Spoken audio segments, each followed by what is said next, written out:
cette séance qui s'intitule « L'apport d'Internet dans l'information et la formation du pharmacien ».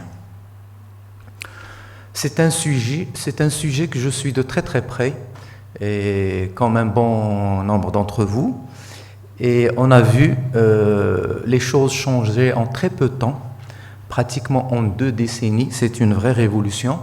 Donc le changement a touché, ce changement donc a pu être fait grâce au matériel, grâce au débit qui s'est amélioré d'année en année, et grâce à l'enrichissement du contenu d'Internet à travers le monde. Alors, vous vous rappelez, certains d'entre vous, peut-être les jeunes pas, on a commencé avec de vieux Commodore, des ordinateurs, il fallait mettre une grosse disquette, et c'était vraiment la galère pour travailler avec. On est passé au DX2, DX4 et au Pentium. On voit très bien maintenant, nous avons des petits PC, mais qui sont très performants et qui nous permettent de travailler d'une manière professionnelle. La vidéo, les images, c'est plus un problème, ce qui n'était pas le cas, ceux qui ont démarré vers les années 90 ou 80, donc on avait beaucoup de mal à télécharger une image. Donc il y a eu aussi, en plus des PC, il y a eu ces tablettes qu'on n'a pas vu venir, et finalement on en trouve dans toutes les maisons. Elles sont pratiques et c'est un outil formidable pour consulter, peut-être pas pour développer, mais pour consulter. Les derniers venus sont les smartphones, et qui ont pratiquement bouleversé notre manière de travailler. Maintenant, la plupart d'entre nous, on est connecté 24 heures sur 24 grâce à ces smartphones. On suit le courrier, on suit un peu ce qui se passe, l'info, et c'est une vraie révolution. En ce qui concerne le débit, donc ceux qui ont démarré il y a quelques années, on avait 28 kg ou 14 kilo-octets. Donc il y avait le petit 100, si vous vous rappelez, les modems avant qu'ils ne démarraient. Et ça mettait beaucoup de temps pour télécharger, par exemple, un fichier d'1 méga. On mettait à peu près une petite heure. Ça m'est arrivé de mettre 1 heure pour télécharger un fichier d'1 méga, alors que maintenant c'est quelques secondes. Donc le débit a joué énormément, et il nous permet aujourd'hui de travailler avec des vidéos, avec du contenu assez lourd, techniquement. En ce qui concerne le contenu, donc petit à petit, donc on a commencé avec des petits sites, le plus souvent sous format HTML, des sites on va dire un peu primitifs, puis petit à petit on est passé à des portails, à des sites très importants. D'ailleurs notre ami M. Delgut va nous présenter un petit peu ce qu'ils ont fait, le portail du Conseil de l'ordre français, qui en quelques années est passé d'un petit site avec quelques pages, histoire de la pharmacie, tout ça, et maintenant c'est un formidable outil très complet, ce qui est une bonne chose. On a aussi des outils qui nous permettent des calculs et tout. On a les réseaux sociaux, bien que leur utilisation des fois laisse à désirer, et la régulation est très très difficile à faire. Les applications, tous les jours que Dieu fait, on a plein d'applications. Et bien sûr l'utilisation des médias, la télé, tout ça, maintenant ça marche très très bien. Alors les conséquences, c'est le changement dans nos habitudes. Maintenant on s'informe autrement, on se forme autrement. Même le travail, un bon nombre d'entre nous, pratiquement sa manière de travailler a changé. Et pour finir, même la consommation, aujourd'hui, les tickets, tout le reste, on fait tout par Internet. Excusez-moi, j'ai fait une bêtise. Alors, le Maroc, qu'en est-il? Donc, le Maroc, dès le début, le Maroc a investi dans Internet et dans la téléphonie et tout ça. Donc, assez vite, on a rattrapé notre retard. Le Maroc est classé comme 27e pays connecté du monde, ce qui est un bon chiffre. Il est le premier au Maghreb, le second dans les pays arabes et le 4e en Afrique. Et d'ailleurs, M. Melki va nous donner quelques chiffres qui vont étayer tout ça. Alors les professionnels de la santé, donc vous le savez très très bien, sont très friands de tous ces outils-là, même si on assiste à un certain retard chez les médecins au Maroc, qui ne sont pas, ils sont équipés en Internet, ce sont de gros consommateurs, mais on continue à avoir des ordonnances qui sont écrites à la main et tout ça, donc il y a du chemin à faire. La e-santé, ce n'est plus de la théorie, il y a eu pas mal d'expériences qui ont eu lieu au Maroc, des expériences très probantes, et qui vont nous permettre dans l'avenir de régler pas mal de problèmes. Le e-learning, la formation à distance aussi, là, c'est une solution très intéressante, surtout pour les pharmaciens enclavés. Bien sûr, le e-learning ne peut pas venir du jour au lendemain et effacer complètement la formation classique, mais ce sont des outils complémentaires et qui peuvent apporter énormément. Alors les objets connectés, donc c'est les derniers outils en vogue. On en voit tous les jours et ils sont en train d'exploser aussi bien en Europe que dans les autres pays. Donc c'est très simple, c'est l'utilisation des smartphones couplés à des capteurs qui nous permettent aujourd'hui de suivre des paramètres. Mais malheureusement, il y a toujours un mais, il y a aussi des aspects qu'il ne faut pas omettre, à savoir le respect des secrets de la santé. Donc on peut pas, tout le monde ne peut pas accéder à n'importe quelle information. Donc il faut absolument qu'on se mobilise tout pour mettre à la disposition de nos patients donc des outils fiables. On garantit la confidentialité de leurs données et surtout on essaye de les mettre, je dis bien on essaye de les mettre à l'abri d'usage déviant, mais vous savez très très bien, mais il y a toujours des malins qui savent plus que les autres. Alors la table ronde d'aujourd'hui, donc nous avons la chance d'avoir d'éminents orateurs qui trois nous viennent de France et on a un ami qui nous vient du Maroc et donc il va y avoir un partage d'expérience. Donc on va donner assez de temps à la salle pour qu'il y ait un échange entre nos experts et nos confrères pharmaciens et leurs invités. Donc, on va essayer un peu de cerner tout ce qui se passe autour de la communication et de l'information et voir un petit peu comment on peut s'occuper du côté éthique, parce que l'éthique, c'est le nez de la guerre. Nous, en tant que professionnels de la santé, s'il y a une chose qu'on ne peut pas oublier, c'est l'éthique. Il faut tout faire pour rester éthique dans notre manière de travailler. Donc, nous avons la première personne qui va intervenir, c'est le président du Conseil de l'Ordre des pharmaciens, section officine en France, c'est notre ami Dr Alain Delgut. Donc, lui, il va nous parler un petit peu de cette révolution qui a eu lieu au Conseil de l'Ordre de France, puisqu'ils ont en très peu de temps donc, mis en place un excellent portail. Il y a une revue, un webmag que les pharmaciens reçoivent régulièrement ou qui peuvent consulter sur leur site. Il y a plein de sites internet très intéressants, notamment il y a le CESPharm, il y a la pharmacovigilance, et tout ça, je pense, ce sont des expériences très intéressantes qu'on gagnerait à évaluer pour voir quelles sont celles d'entre elles qu'on peut appliquer dans notre contexte avec nos spécificités. Donc le docteur Alain Delgut va nous traiter, il a une petite demi-heure, il va nous traiter tout ce qu'a fait le Conseil de l'Ordre. Ensuite, nous avons la chance d'avoir un passionné, j'ai vu ça depuis hier, c'est le docteur Nicolas Janus. C'est un vrai passionné et il a plein de choses à nous raconter. Il va nous donner des chiffres concernant un petit peu la connexion des professionnels de la santé. Il va nous parler de la certification Health on the Net qui est là pour essayer de guider les internautes et leur permettre de connaître les sites les plus éthiques de ceux qui ne le sont pas. Il va, sur ma demande, et je lui ai demandé à la dernière minute, nous parler du e-learning. Et je pense là aussi c'est quelque chose de très intéressant pour le Maroc. Et pour finir, il va nous parler de son petit bijou, c'est le site GPR. Vous allez voir, c'est très intéressant. Je ne vous en dis pas plus, comme ça je lui laisse le temps. On a la chance d'avoir un monsieur Aziz Yousfi Malki, qui est directeur de la communication et RCE Sanofi Maroc.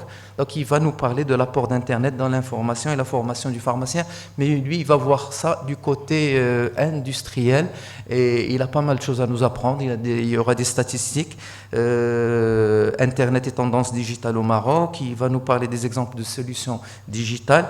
Et il va nous parler d'un aspect qui est intéressant. Certains laboratoires qui ont jugé opportun de mettre à la disposition donc, des Marocains un contenu spécifique au Maroc. Donc c'est tout en ayant donc, des sites internationaux, ils ont pensé à faire vraiment des sites spécifiques et c'est très important parce qu'un journaliste marocain qui cherche une information, il aura plus de chances de la trouver sur un site marocain avec un contenu spécifique. Bien sûr, l'international, ça reste tout le temps pour tout le reste, mais on a un site marocain. Alors, Monsieur Malki qui va nous parler un peu de son expérience là-dessus. Et pour finir, donc, on a aussi un autre passionné qui n'est autre que Dr Adam Selmania, qui a l'habitude de venir ici. Alors, c'est le directeur scientifique et cofondateur de e-health-service-sanoya.com France. Et donc, sa présentation s'intitule e-santé, une opportunité au bénéfice de la relation pharmacien-usager. Donc, il va nous parler de la e-santé, de la e-pharmacie, de l'achat en France des médicaments par Internet. Il va nous faire une petite évaluation de l'expérience en se basant sur des récentes études. Il va nous parler des applications mobiles en santé. Et pour finir, il va nous donner aussi des chiffres concernant Internet au Maroc. Donc, il a pas mal travaillé là-dessus. Et sans plus tarder, donc, je vais donner la parole au professeur Alain Delgut. Et je vous demande d'applaudir nos orateurs qui ont fait le déplacement. Oui, oui. C'est plus simple. On va faire changer les slides. Donc, vous avez un... Excusez-moi. Là, c'est pour avancer. Okay. Là, c'est tout. D'accord. Alors, je vais mettre mon petit chronomètre parce qu'en général, je parle un petit peu. Et puis ensuite, je me fais disputer parce qu'il a l'air gentil comme ça, mais vous savez qu'il n'est pas commode, j'ai déjà fréquenté. Donc, il faut toujours faire attention. Bonjour à tous. Merci d'être venus ici pour nous écouter. Merci aux organisateurs également de m'avoir convié à cette manifestation. C'est toujours avec un grand plaisir que je viens au Maroc. Je l'avais dit l'autre fois quand j'étais venu à Mohamedia, ma mère est née au Maroc, elle a toujours une nostalgie de ce pays et donc c'est toujours avec un grand plaisir que je viens vous rencontrer. Donc le sujet d'aujourd'hui, Internet, un sujet qui est très vaste, qui peut faire peur et c'est pour ça que je l'ai appelé Internet à la pharmacie, E.T., donc l'extraterrestre, ou la créature de Frankenstein, c'est-à-dire quelque chose qu'on ne peut pas arriver à maîtriser et qui va nous emporter et qui va nous dépasser. Je vais essayer de vous faire un petit panorama de toute l'arrivée d'Internet au niveau de la pharmacie. Effectivement, je vais parler des sites que le Conseil de l'Ordre, dont je suis le président pour la section officine en France, a lancé dernièrement. Et puis, je vais vous faire aussi un petit panorama aussi à côté, rapidement à propos de la vente Internet, puisqu'il y aura des exemples. Et puis une petite introduction sur la e-santé. Là, ça va être donc le sommaire, vous voyez que je vais dérouler en différents points et on va essayer d'avancer un petit peu là-dessus. Alors, l'Internet. Internet, effectivement, maintenant, c'est un phénomène de société. Tout le monde, ou pratiquement tout le monde, a Internet, tout au moins en France, où vous avez accès à Internet dans des cafés, dans des lieux de rencontre. Donc c'est vraiment un accès maintenant facilité à tous les citoyens de chaque pays. Et effectivement, l'Internet est souvent considéré comme la troisième révolution industrielle. Et par principe, c'est ce que j'ai mis sur mon petit texte, ceux qui restent dans l'ancien régime, ceux qui s'accrochent aux temps anciens, etc., sont balayés par l'histoire. Donc il faut savoir anticiper, il faut savoir accompagner pour pouvoir faire ce qu'on veut d'Internet et non pas effectivement avoir cette créature de Frankenstein et se faire dépasser. La pharmacie, pour ça, a des atouts. Vous êtes pharmacien, vous savez que vous avez des atouts, vous savez que nous avons toujours de tout temps utilisé Internet dans notre exercice quotidien. Moi, je vais vous parler de mon expérience en France. On a quand même été la première profession de santé informatisée, on a été la première profession de santé à pratiquer le tiers payant avec ces télétransmissions. 100%, enfin pratiquement 100%, je crois qu'il doit y avoir une dizaine de pharmaciens qui sont encore récalcitrants sur 22 000, vous voyez, donc c'est pas grand-chose, mais enfin, il y a toujours des irréductibles gaulois, ceux qui s'accrochent.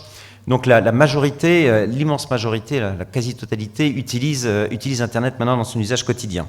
Donc c'est pour ça que Internet, ça n'a pas fait peur aux pharmaciens. Ça fait peur à d'autres professions de santé, qui peuvent peut-être voir aussi une perte de leur pouvoir, de leur savoir. Il faut s'en méfier, bien sûr, puisque les gens arrivent avec... ça y est, ils savent déjà ce qu'ils ont, ils savent ce qu'il leur faut, ils savent tout un tas de choses en regardant sur les forums. Mais la pharmacie n'a pas peur d'Internet, puisqu'on l'utilise depuis déjà de nombreuses années. Et on parlait effectivement de ces disquettes. Moi, je me rappelle quand j'ai commencé mon exercice officinal, ma mère donc, était pharmacienne et elle avait un Apple IIe, si vous saviez aussi, certains d'entre vous voient ce que c'est, avec ces espèces de grosses disquettes qui étaient souples, qui devaient tenir je ne sais plus combien, 40 octets, kilo-octets, enfin un truc ridicule. Et c'était déjà une extraordinaire avancée. Donc je vous l'ai dit, première profession de santé intégralement informatisée.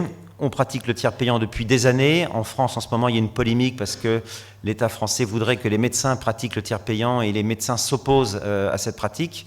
Donc, ils ne veulent pas aller dans ce sens-là, donc ils freinent des deux pieds. Voilà, nous, ça fait longtemps qu'on pratique ce tiers payant. Et puis, effectivement, on a également notre dossier pharmaceutique dont je vous dirai quelques mots. Et rapidement, donc c'est l'historique des patients accessible sur 4 mois. Et puis ça évolue, cet outil dossier pharmaceutique est vraiment un outil qui évolue. Et c'est pour ça que l'Internet est bien, c'est qu'on peut évoluer régulièrement.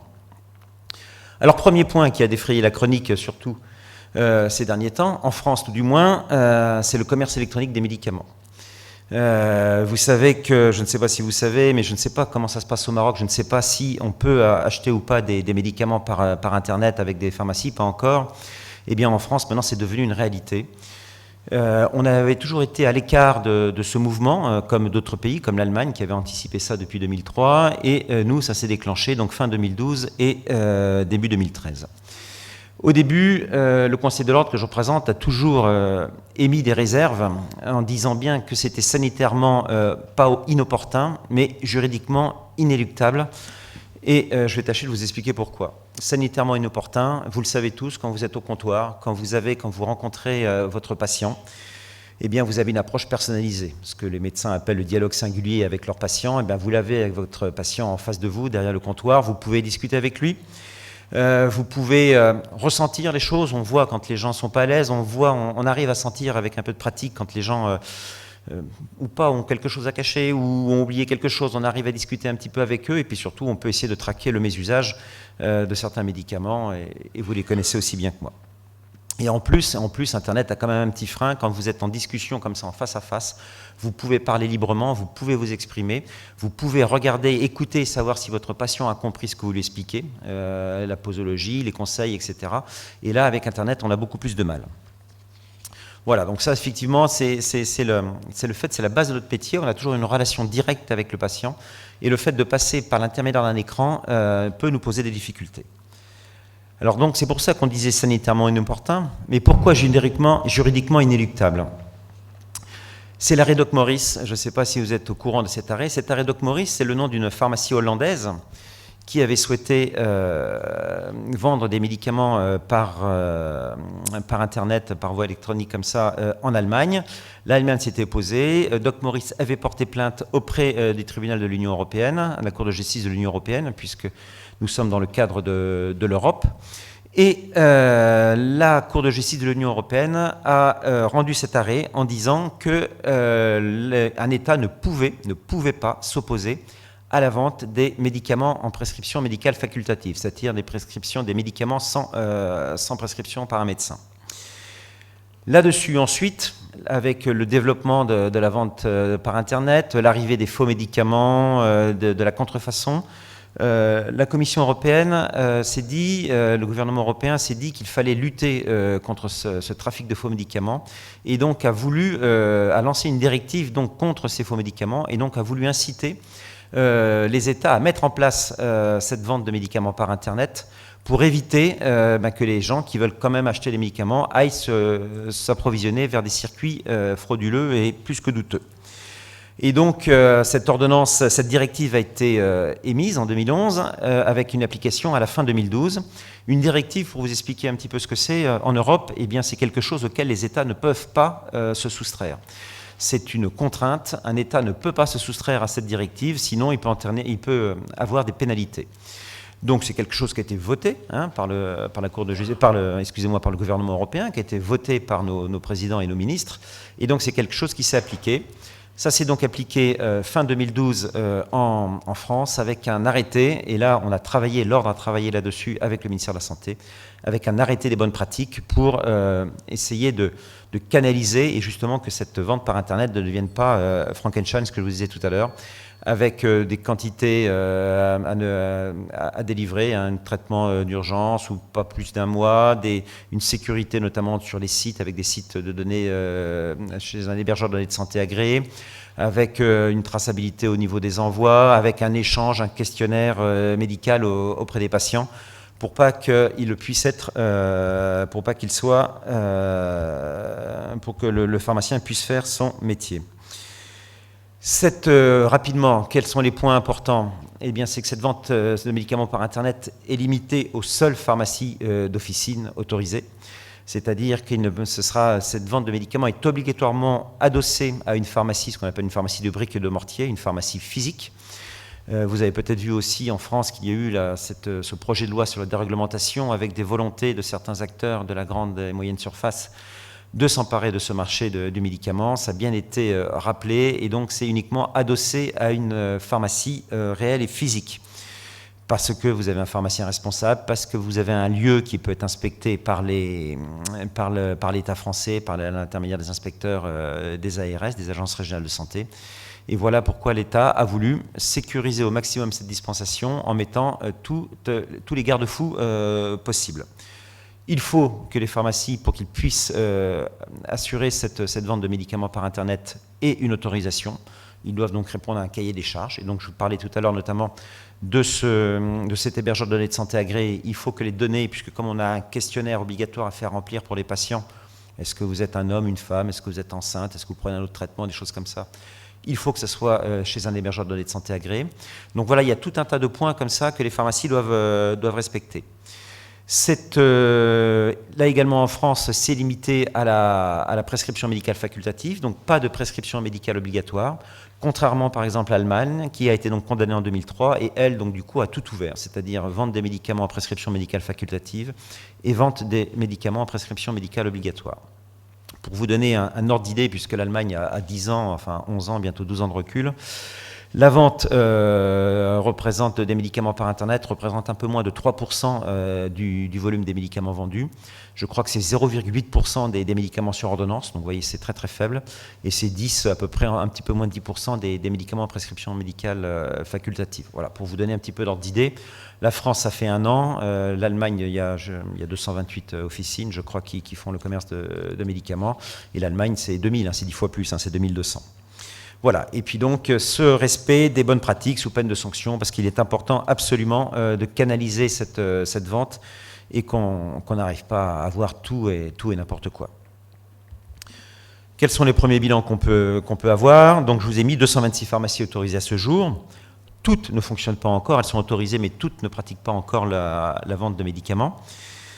De nombreux dysfonctionnements ont été identifiés. On a pu s'apercevoir que comme c'est juste un dépôt de dossier qu'on dépose à l'ARS, et c'est du déclaratif, et de toute façon qu'on peut vérifier uniquement après, eh bien on a souvent des surprises avec tout un tas de choses, des médicaments sur ordonnance qui sont vendus dans des quantités extraordinaires, avec des choses diverses et variées. Il y en a qui vendent de la lessive, d'autres qui vendent des fruits. Enfin voilà, on peut tout avoir, et on sort vraiment de notre rôle de professionnel de santé. Voilà, 235 commandes par an, par site à peu près en moyenne, pour un chiffre de 8 000 €. Donc vous voyez que ce n'est pas l'engouement que certains espéraient.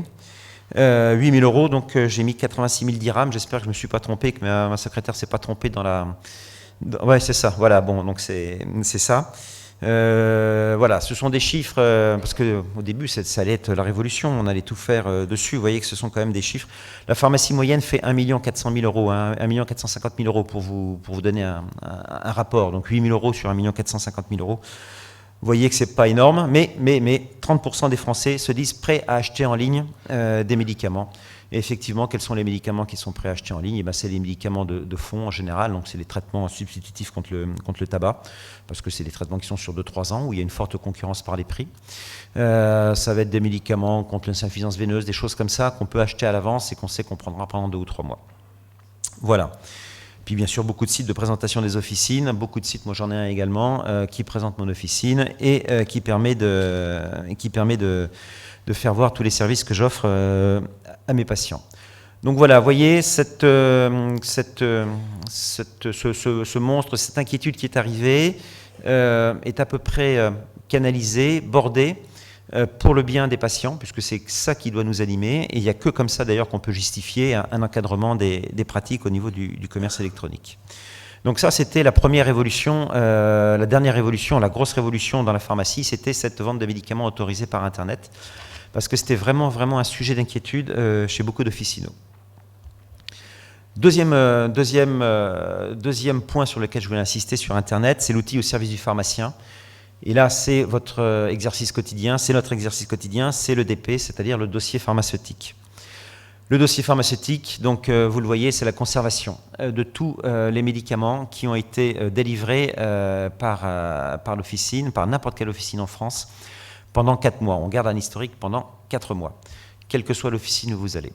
Cet accès à ce dossier pharmaceutique se fait avec 2 clés. Le patient a ce qu'on appelle une carte vitale, qui est un format carte de crédit, qui est une petite carte verte, qui permet d'accéder à son dossier, plus tard dossier médical, et qui permet de pratiquer le tiers payant avec la caisse d'assurance maladie, qui nous permet de nous faire rembourser directement, puisqu'en France, les patients n'avancent pas le prix des médicaments, ils donnent leur carte avec leur carte de mutuelle et on se fait rembourser après par les organismes payeurs. Donc cette carte-là est une des premières clés d'entrée, et la deuxième clé d'entrée, c'est notre carte de professionnel de santé. On a également une petite carte à puce de professionnel de santé. Et c'est la conjonction de ces 2 cartes qui nous permet d'accéder au dossier pharmaceutique. Donc là, on conserve pendant 4 mois toutes les données, tous les médicaments qui ont été vendus et délivrés aux patients, que ce soit des médicaments prescrits sur ordonnance, mais ça peut être également les médicaments de prescription médicale facultative, quand vous avez quelqu'un qui vient chez vous acheter une boîte de Doliprane. Je vais parler Sanofi, ça va faire plaisir à certains ici.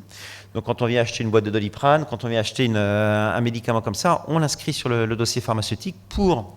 Quel est le but d'ailleurs de ce dossier pharmaceutique? Je vais vous le dire déjà, c'est ça en premier. C'est de permettre d'éviter les redondances de traitement. Si jamais on redélivre une boîte de Doliprane, mais attendez, vous avez déjà eu de l'Efferalgan ou d'Afalgan, ça va faire, il y a 2 jours, ça va faire double dose. Attention à ce que vous prenez.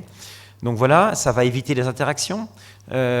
Toutes les prescriptions sont logiques les unes les autres, mais par contre, des fois, quand entre vous voyez 2 médecins, et bien souvent les ordonnances peuvent avoir des interactions, vous le voyez aussi, vous, dans votre exercice quotidien, et ça nous permet de détecter les interactions. On a eu un décret qui est paru la semaine dernière, maintenant, qui a prolongé à 21 ans pour les vaccins, pour avoir l'historique des vaccins, puisque 4 mois un vaccin, ça n'a aucun intérêt, ce qui va permettre ensuite aux pharmaciens de pouvoir alerter les patients quand ils viennent, dire « Attendez, ça fait 10 ans, vous n'avez pas eu votre vaccin là, contre le tétanos, il faudra y penser. » Voilà, c'est un vrai souci de santé publique en France. Les Français sont assez mal vaccinés, enfin tout du moins les adultes. Les enfants, il n'y a aucun problème. Mais les adultes sont assez mal vaccinés. Deuxième intérêt de cet outil, c'est un outil d'alerte sanitaire. Typiquement, comme on peut envoyer des messages soit à toutes les pharmacies, soit les serrer par région, par zone géographique, vous avez une alerte avec par exemple un cas de méningite qui est déclaré dans ma ville de Nevers, et bien à ce moment-là, on peut envoyer un message à toutes les pharmacies qui arrive donc sur l'ordinateur. Vous êtes en train de travailler, vous avez un pop-up qui apparaît et qui leur dit attention, cas de méningite déclaré, si vous avez un patient qui se présente avec des douleurs, des raideurs dans la nuque, de la fièvre, etc., attention, un cas de méningite. Donc à ce moment-là, ça nous permet d'orienter le patient tout de suite vers l'hôpital ou vers le médecin de garde, et ça permet également aussi de pouvoir anticiper la vente de certains médicaments, de ne pas se trouver en rupture de stock pour que les patients puissent avoir leur traitement. Donc je vous ai donné l'exemple de la méningite, mais il y a plein d'autres exemples qui peuvent être donnés. On a également aussi un outil de gestion de retrait des lots. L'industrie en parlerait mieux que moi, mais quand il y a un problème, que ça peut être soit un problème de qualité, mais ce n'est pas souvent un problème de qualité, c'est tout bêtement un problème d'une notice, il y a eu une erreur de notice, il y a eu des choses comme ça, on a à ce moment-là un retrait de lot. Comment ça se passait avant? On avait des petits papiers que les grossistes nous remettaient, donc qui étaient imprimés par le grossiste, qui nous arrivaient ensuite dans nos bacs le lendemain matin. Et on avait toujours la délicate attention d'avoir l'information par les patients le matin, qui avaient regardé le journal sur la télé hier soir, la veille au soir, qui avait dit attention, un lot de tel médicament a été retiré du marché, faites attention. Et bien là, on l'a directement à n'importe quel moment de la journée. Ça nous arrive directement sur l'ordinateur, on valide qu'on a bien pris en compte l'information, et le ministère de la Santé et l'industriel a également ce retour de cette information.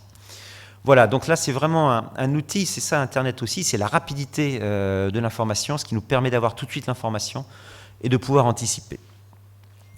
C'est également aussi un outil d'information pour les organismes de recherche. Donc certains organismes ont accès au dossier pharmaceutique pour faire des statistiques à des fins totalement anonymes, il n'y a pas du tout de nominatif. Ça peut être le ministère de la Santé qui a besoin de statistiques là-dessus. Et il y a différents exemples récents qui ont eu lieu, avec notamment quand il y a eu un problème avec les pilules de 3e et 4e génération, ces pilules un peu plus sophistiquées, qui avaient en plus des différentes indications thérapeutiques en plus de cet effet contraceptif, eh bien, le ministère de la Santé, curieusement, n'avait aucune donnée chiffrée de délivrance et de chiffrage de ces pilules. Avec le dossier pharmaceutique, elle a pu interroger et on a pu avoir des données fiables. Pareil, dernièrement, vous avez peut-être vu, suite aux attentats qui ont lieu en France, un journaliste a cru bon de titrer qu'il y avait une explosion des ventes d'anxiolytiques et de benzodiazépines et de choses comme ça. Eh bien, on a pu prouver extrêmement rapidement, en 10 minutes, un quart d'heure, en faisant une requête, que pas du tout. La vente suivait le même rythme et qu'il ne s'agissait pas d'affoler les gens avec des fausses informations. Donc, vous voyez, ça peut être un outil de recherche et d'investigation qui peut être très utile pour les autorités. Et enfin, le dernier outil qui est en train de se mettre en place, donc, ce sera l'expérimentation des ruptures d'approvisionnement. Je ne sais pas si c'est un problème qui est fréquent chez vous, mais chez nous, ça devient de plus en plus courant. C'est-à-dire qu'avec le marché maintenant du médicament est un marché mondial et on arrive des fois à des tensions sur certains produits et des produits qui manquent. Et bien maintenant, on va pouvoir avoir, par le dossier pharmaceutique, qui va servir de canal, de vecteur, de tuyau pour amener l'information. On va pouvoir envoyer automatiquement l'information comme quoi un médicament nous manque dans nos officines et le laboratoire va nous répondre automatiquement. Attention, ce médicament va manquer encore pendant 3 mois, rapprochez-vous du médecin, ou va nous proposer une solution avec peut-être un numéro de téléphone avec des ventes à l'unité directement au laboratoire pour les gens pour lesquels on ne peut pas changer le produit, ou une solution thérapeutique alternative, ce qui nous permettra d'anticiper la venue du patient et ce qui nous permettra d'alerter le médecin pour voir avec lui quel est le traitement à suivre. Donc vous voyez là, Internet c'est vraiment de l'utilité, c'est vraiment un outil qui est fabuleux, et qui nous permet, qui est vraiment un outil de comptoir, un outil au quotidien. Ce dossier pharmaceutique, vous voyez, c'est un outil pratique et qui se fait automatiquement. Le pharmacien n'a aucun effort à faire, c'est complètement intégré à nos logiciels de dispensation. Mais également, on a besoin aussi d'informations. Et Internet, effectivement, on trouve tout et n'importe quoi. Et donc, il faut avoir des informations fiables. Et donc, on s'est impliqué sur la production d'outils au service justement de ces pharmaciens pour qu'ils puissent avoir une information rapide, à jour et à n'importe quel moment de la journée. Et le premier site, ce qu'on a refait, la refonte, ça a été le site de l'Ordre. Donc, alors je ne vous ai pas amené des captures d'écran, je vous ai juste mis comme ça. Ce sont des sites qui sont accessibles librement, sauf peut-être pour le site de l'Ordre sur un certain niveau. Mais vous pouvez, je vous engage à noter et puis aller les voir. De toute façon, comment s'appelle, le PowerPoint sera à votre disposition. Et allez voir un petit peu ce qui se passe. Donc, on a commencé par refaire le site de l'Ordre, donc wordre.pharmacien.fr, où il s'agit d'un site en 3 niveaux d'accès. Vous avez le premier niveau d'accès qui est le niveau complètement open, qui est un niveau grand public. Et là, tous les grands publics, le grand public, tous les internautes peuvent se rendre sur ce site et aller regarder, avoir des informations. Qu'est-ce qu'ils vont trouver? Donc, ils vont trouver bien sûr le rôle de l'ordre des pharmaciens, bien sûr, mais ils vont savoir aussi également qu'est-ce que c'est que le rôle d'un pharmacien de base. Qu'est-ce que c'est que les actions qu'il peut y avoir? C'est vraiment une transparence. On a même, par exemple, une page sur si vous souhaitez porter plainte contre un pharmacien, comment devez-vous faire? C'est vraiment la transparence. On a aussi également, c'est un très très bon outil de communication, puisque maintenant on est à l'heure de la communication. Il faut impérativement que les Français aient la bonne communication. Et donc Internet, c'est un outil aussi de diffusion des communiqués de presse, un outil d'information pour les Français. Et donc le site de l'Ordre relaye tout ça. C'est également un annuaire pour trouver la pharmacie géolocalisée. Vous allez taper, moi je suis à Nevers, je voulais taper la liste des pharmacies, vous allez les géolocaliser. Donc vous allez pouvoir vous situer par rapport aux pharmacies. Donc vous voyez, c'est vraiment un outil pratique. Vous avez ensuite un deuxième niveau, c'est le niveau qui est accessible à tous les pharmaciens. Et là, je suis désolé, vous ne pourrez pas y aller, mais il faut un mot de passe, il faut un mot de passe et un code pour entrer. Et vous avez accès à toutes les données, toutes les fiches pratiques qu'ont mis en place le Conseil de l'Ordre et toutes les données, par exemple les déclarations quand vous partez en congé, puisqu'on doit déclarer quand on part en congé, toutes les fiches techniques, tout le rappel de la réglementation, tous les points pratiques sur les stupéfiants, voilà, toutes ces choses-là, on peut les retrouver à ce niveau-là. Et vous avez ensuite, donc c'est l'extranet, ensuite un troisième niveau, c'est l'intranet, et là c'est à destination des élus ordinaux et à destination des collaborateurs. où nous avons des espaces collaboratifs, nous avons des outils communs qui nous permettent de préparer des interventions comme aujourd'hui, qui nous permettent aussi d'aller rencontrer nos confrères, qui nous permettent aussi d'avoir accès à tout ça.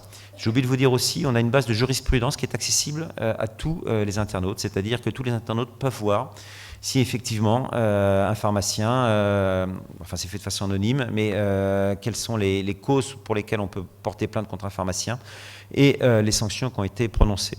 C'est pas du tout de l'autoflagellation, mais je pense que la transparence, de toute façon Internet c'est la transparence, et on est obligé de passer par là. Et ensuite, à la suite de ce site du Conseil de l'Ordre, on a fait d'autres sites pour aider les pharmaciens. On a fait le site Pharmavigilance. En France, nous devons déclarer, quand il y a une déclaration de pharmacovigilance, un effet indésirable au niveau d'un médicament, mais ça peut être un médicament, mais ça peut être aussi de la cosmétovigilance, d'un produit cosmétique, ça peut être de la matériovigilance avec un matériel orthopédique, une orthèse. Et donc, Pharmavigilance vous permet de rentrer et de faire votre déclaration de pharmacovigilance pour pouvoir ensuite renseigner ces effets indésirables. Et ça aussi, un autre effet aussi, c'est de valoriser, de justifier le rôle et l'apport du pharmacien dans la délivrance au quotidien. Un autre site que vous connaissez peut-être déjà aussi, parce que c'est le CESPHARM et qui a été refondu depuis, donc c'est le comité d'éducation sanitaire de la pharmacie française. C'est vraiment un site où vous pouvez commander dessus plein de brochures pour donner à vos patients. Vous pouvez avoir accès à des dossiers thématiques pour pouvoir vous former si vous le souhaitez, pour avoir accès à des données. Donc voilà, c'est une sorte de grande base de données avec un service en plus que vous pouvez ensuite apporter à vos patients. Et enfin, les deux derniers sites que nous avons lancés, et c'était en mai 2014, donc vous voyez, c'était tout récent, c'est le site eqo.fr et acqo.fr. Rapidement, quelques mots sur ces deux sites. Le site EQO consiste à évaluer la qualité de son officine. Voilà, oui, j'ai vu. Merci, c'est ce que je vérifiais. Quand je vous disais qu'il n'était pas commode. Et le site ACQO, c'est l'accueil de qualité à l'officine. C'est-à-dire que ça va permettre aux pharmaciens de pouvoir former soi et de pouvoir former toute son équipe aussi. Quand un patient vient sans ordonnance dans son officine, quelles sont les bonnes questions à poser, qu'est-ce qu'il faut dire exactement et comment mener cet entretien. Ça tombe bien, j'arrive à ma conclusion. Tu vois, c'est bien. Alors, Internet... Vous voyez, donc c'est tous ces outils qu'on a commencé à mettre en place au niveau du Conseil de l'Ordre, mais c'est plein d'autres choses, et les intervenants après, derrière, vous en parleront beaucoup mieux de moi. Et l'Internet, la pharmacie, demain, qu'est-ce que ça va être ? C'est un acteur de la santé connectée, et on aura aussi un intervenant qui va être là. Il faut que les pharmaciens s'emparent de ce domaine de la santé connectée. Nous avons un rôle à jouer, nous sommes tout à fait légitimes, nous apportons des conseils à nos patients au quotidien, il faut s'emparer de ce domaine. La pharmacie aussi pour avoir une place dans le monde de la télémédecine. Je ne sais pas si vous avez un bon maillage de médecins au Maroc. En France, c'est un gros problème. Dans les zones rurales, il n'y a plus de médecins. Et il y a des expérimentations qui commencent avec des cabines, alors qui peuvent avoir lieu dans les officines, mais qui peuvent être aussi dans des mairies, mais qui mieux que l'officine. Vous avez un écran et ensuite vous allez dialoguer avec un médecin à distance. Souvent, ce sont des médecins qui sont dans les hôpitaux. En plus, ça permet d'avoir une activité médicale pour des petits hôpitaux de province ou qui peuvent avoir une activité médicale. Vous avez des outils qui seront connectés avec un autotensiomètre, un otoscope, une grosse loupe pour voir pour des problèmes cutanés. Et donc le médecin va s'aider du pharmacien qui va lui servir d'assistant, qui va poser les appareils, qui peut poser aussi un stéthoscope. Et le médecin, comme ça, à distance, pourra poser un diagnostic, pourra ensuite envoyer par Internet l'ordonnance. Le patient pourra avoir son traitement automatiquement. Donc vous voyez, c'est un lien facilitateur. Le commerce électronique de médicaments, j'en reviens pas, mais ça va se développer. Je vous ai dit, l'Allemagne, 2300 officines, à peu près 22 000 aussi officines comme nous. Donc la France va se développer aussi. Donc Internet, ça va être ça demain, qu'on le veuille pas, mais ça va être ça non plus. Ça va être ça également. Et après tout, pourquoi pas. Et puis Internet, c'est également un outil de travail désormais incontournable. Et je sais que vous tous maintenant, dans toutes vos actions de votre vie, de toute façon maintenant Internet est devenu un acteur de votre travail et de votre vie quotidienne. Et je voulais juste finir cette petite phrase. Tourner le dos au progrès, c'est renoncer à l'avenir. Donc voilà, vous avez mon opinion sur Internet. Je vous remercie. Merci, docteur Alain Delgut. Vous avez bien vu, malheureusement, Internet, si on ne s'y intéresse pas à Internet, elle va s'intéresser à nous, donc qu'on le veuille ou pas, nous devrions suivre. Et je crois qu'il y a pas mal de travail à faire. Je vais donner la parole au docteur Nicolas Janus, que j'ai présenté tout à l'heure, mais je n'ai pas tout dit. Donc, c'est un pharmacien clinicien, service ICAR, donc information, conseil, adaptation rénale, groupe hospitalier Pitié-Salpêtrière, France. Je lui donne la parole et merci. Donc, vous avez 20 minutes.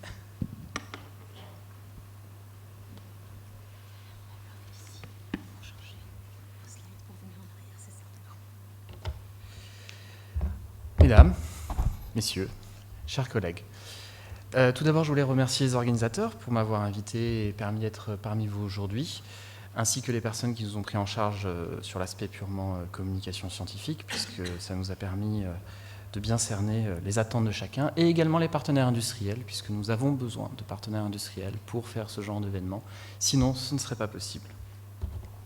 Donc je m'appelle Nicolas Janus, je suis pharmacien en néphrologie. Je suis basé à la Pitié-Salpêtrière à Paris, dans le service de néphrologie, et mon travail avec l'équipe à laquelle j'appartiens, qui s'appelle donc ICAR, c'est de pouvoir communiquer, donner des informations sur l'adaptation de la posologie des médicaments chez le patient insuffisant rénal. Alors, je ne parlerai pas trop de l'aspect scientifique et médical, puisque le but, c'est, comme le titre l'indique, de parler de l'apport d'Internet et du e-learning. Donc effectivement, j'ai passé quelques heures cette nuit à me mettre à jour, sans problème, avec plaisir. Et on va commencer avec ceci. Les conflits d'intérêts, alors j'en aurai pas vraiment dans cette présentation, mais j'ai pris l'habitude de les mettre, parce qu'en France, nos autorités sont très tatillonnes sur le sujet. Donc rien d'extraordinaire, quelques-uns à titre personnel, quelques-uns à titre du département dans lequel je travaille. Donc au départ, lorsque vous voulez créer une information ou une formation, à partir d'Internet ou à partir d'un e-learning, peu importe, vous avez besoin d'un thème précis, d'une problématique à développer, et également potentiellement de répondre à une obligation légale. Donc c'est le cas en France, puisque les pharmaciens et les médecins doivent se former chaque année pour pouvoir avoir des points de formation médicale continue, ce qui s'appelle maintenant l'EGDPC, pour pouvoir continuer à pratiquer. Alors l'idée, ça va être, à travers cette présentation, je vais avoir un fil rouge qui est finalement le site internet sur lequel nous travaillons à la Pitié, qui s'appelle le site GPR. Et donc, pour faire le lien, notre thème, c'est le rein et le médicament, au sens très large du terme. La problématique, c'est l'adaptation de la posologie des médicaments chez le patient insuffisant rénal, puisque quand vous avez une insuffisance rénale, quand les patients ont une insuffisance rénale, ils ne peuvent plus correctement éliminer leurs produits, ils s'accumulent. Et l'obligation légale, j'en ai dit un mot, c'est la formation médicale continue, plus exactement l'OGDPC en France. Alors, un mot très rapide sur la problématique médicale, juste pour cerner ça, sur l'adaptation de la posologie des médicaments. Le souci, c'est quand vous avez un patient insuffisant rénal, ça représente en France à peu près 3 millions de personnes, d'après une étude qui s'appelle Mona Lisa qui a estimé ça récemment. Lorsque vous avez une insuffisance rénale, vous avez une modification du pH gastrique chez les patients à cause d'une accumulation de l'urée qui va se retrouver au niveau salivaire, qui va donc être déglutir et se retrouver au niveau stomacal et gastrique. Pour un certain nombre de médicaments, pas tous, bien entendu, vous allez avoir une modification de la conformation ionique et le médicament va être beaucoup plus facilement absorbé dans l'organisme avec un risque de surdosage. En plus, en cas d'insuffisance rénale, vous avez une augmentation de la perméabilité. Les médicaments vont plus facilement passer de la lumière intestinale vers la circulation sanguine. Par ailleurs, vous avez également une baisse du métabolisme intestinal. Les cytochromes présents au niveau intestinal fonctionnent moins bien. Ils sont fonctionnels, ils ont été synthétisés, il n'y a pas de problème. Mais ils fonctionnent moins vite et moins bien. Au niveau de la distribution, en cas d'insuffisance rénale, vous avez une perturbation de la liaison protéine plasmatique. Donc, par exemple, le cisplatine a du mal à se lier à l'albumine pour être transporté. Donc vous augmentez la fraction libre. Et en augmentant cette fraction libre, vous risquez un surdosage. En plus, les patients insuffisants rénaux ont très souvent une hypoalbuminémie. Moins d'albumine disponible dans le sang, ça veut dire plus de médicaments sous forme libre et un risque de surdosage. La métabolisation au niveau hépatique, je ne vais pas trop rentrer dans le détail, je fais ça assez vite. Au niveau du foie, lorsque le médicament va devoir subir sa biotransformation, toujours à cause de l'accumulation de certains éléments qu'on appelle les toxines urémiques chez le patient insuffisant rénal, qui ne sont plus éliminés correctement, le médicament n'arrive pas à rentrer dans l'hépatocyte correctement. Sa biotransformation est altérée. C'est du pouce-toi de là que je m'y mette. La toxine urémique prend la place sur le transporteur du médicament. le médicament n'arrive plus à rentrer dans la cellule et n'est plus bien biotransformé. Au niveau de l'élimination, c'est le rein qui est malade, par définition, baisse du débit de filtration glomérulaire. Ce qui est rentré dans l'organisme n'arrive plus à en sortir correctement.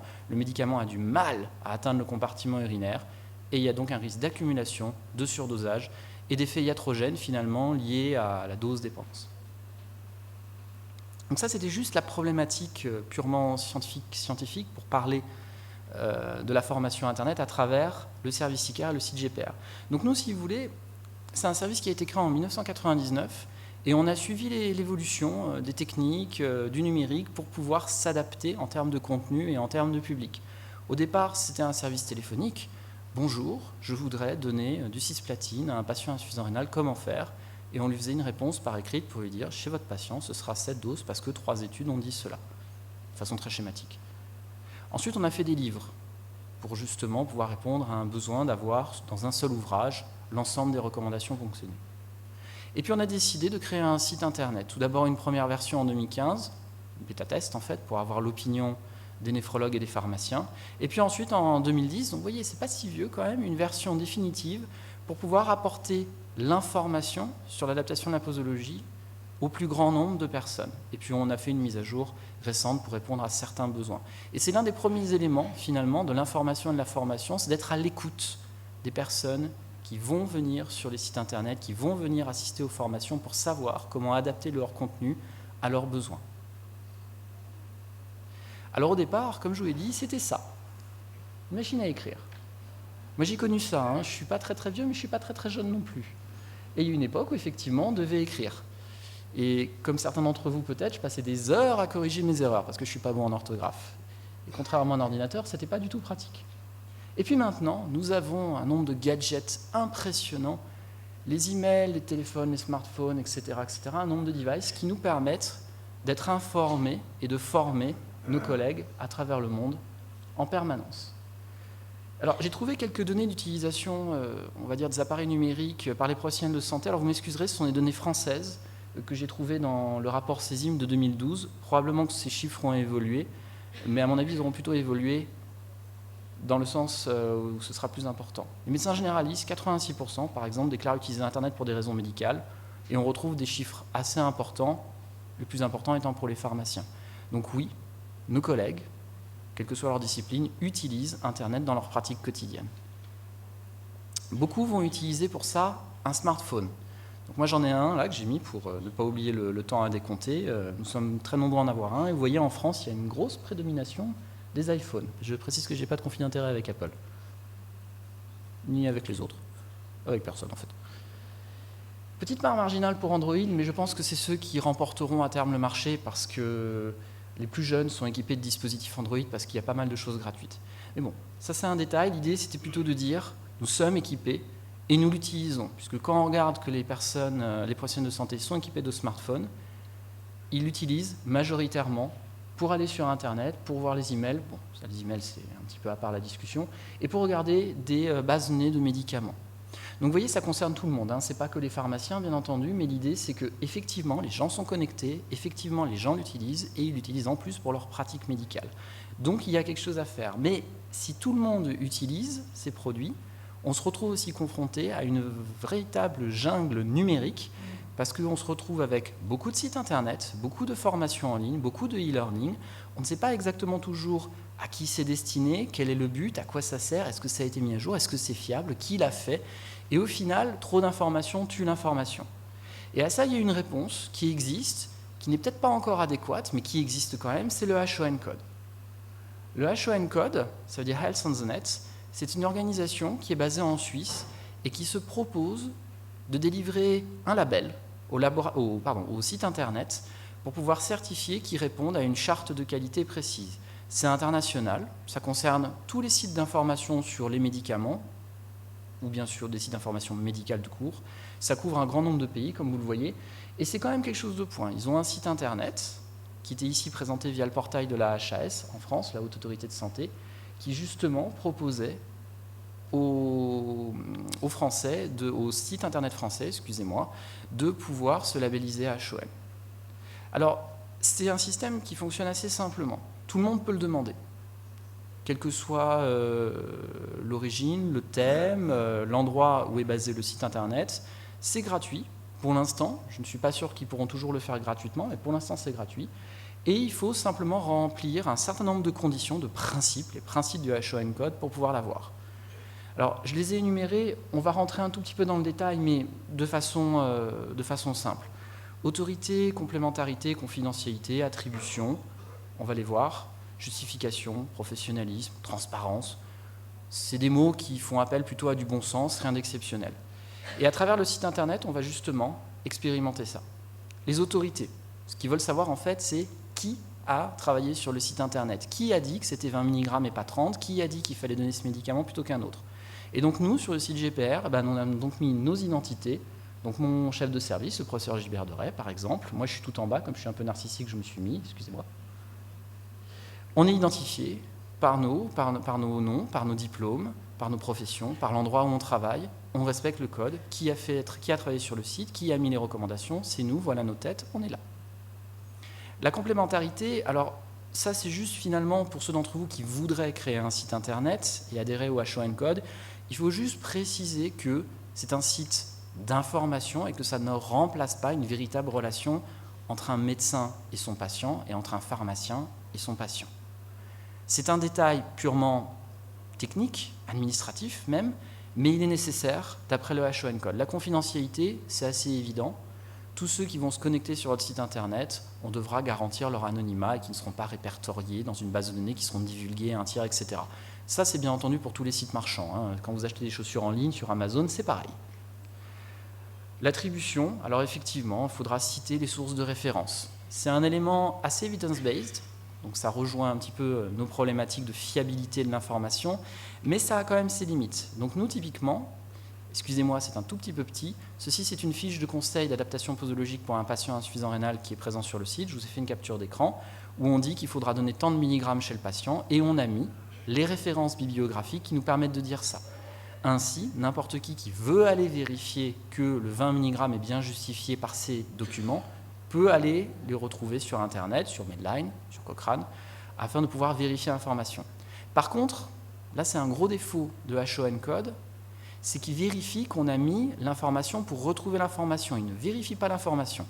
C'est-à-dire que je pourrais très bien mettre ici des références de cuisine pour dire qu'il faut cuire les patates 30 minutes et qui n'aurait aucun rapport avec il faut donner le cisplatine à 20 mg, ils ne le verraient pas. Ils ne vont pas vérifier les références, ils ne vont pas ouvrir les papiers pour vérifier que la dose recommandée est bien justifiée. Donc c'est quand même une limite, mais bon, ça a le mérite d'exister. Justification, il faut vérifier les bienfaits d'un traitement par rapport à un autre. Alors nous, à ICAR, on ne fait pas ça. On ne dit pas qu'il faut préférer ce médicament à un autre. Tout d'abord parce qu'on a des conflits d'intérêts avec des laboratoires pharmaceutiques, et ensuite parce que ce n'est pas tout à fait notre leitmotiv.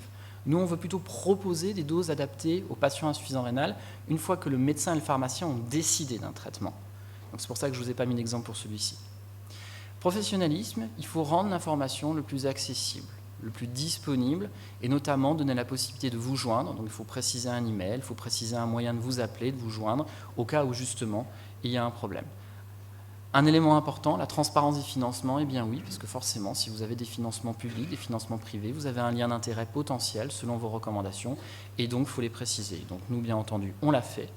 On a un endroit sur le site GPR où on a marqué tous nos parrainages, tous nos partenaires, industriels ou non industriels, avec lesquels on travaille. Donc ici, en haut de l'écran, vous avez la société de néphrologie, donc c'est institutionnel, mais un petit peu plus bas, vous avez les laboratoires pharmaceutiques qui sont ceux qui étaient sur ma slide de conflit d'intérêt tout au début. Donc, laboratoire Roche, par exemple, pour les pharmaciens.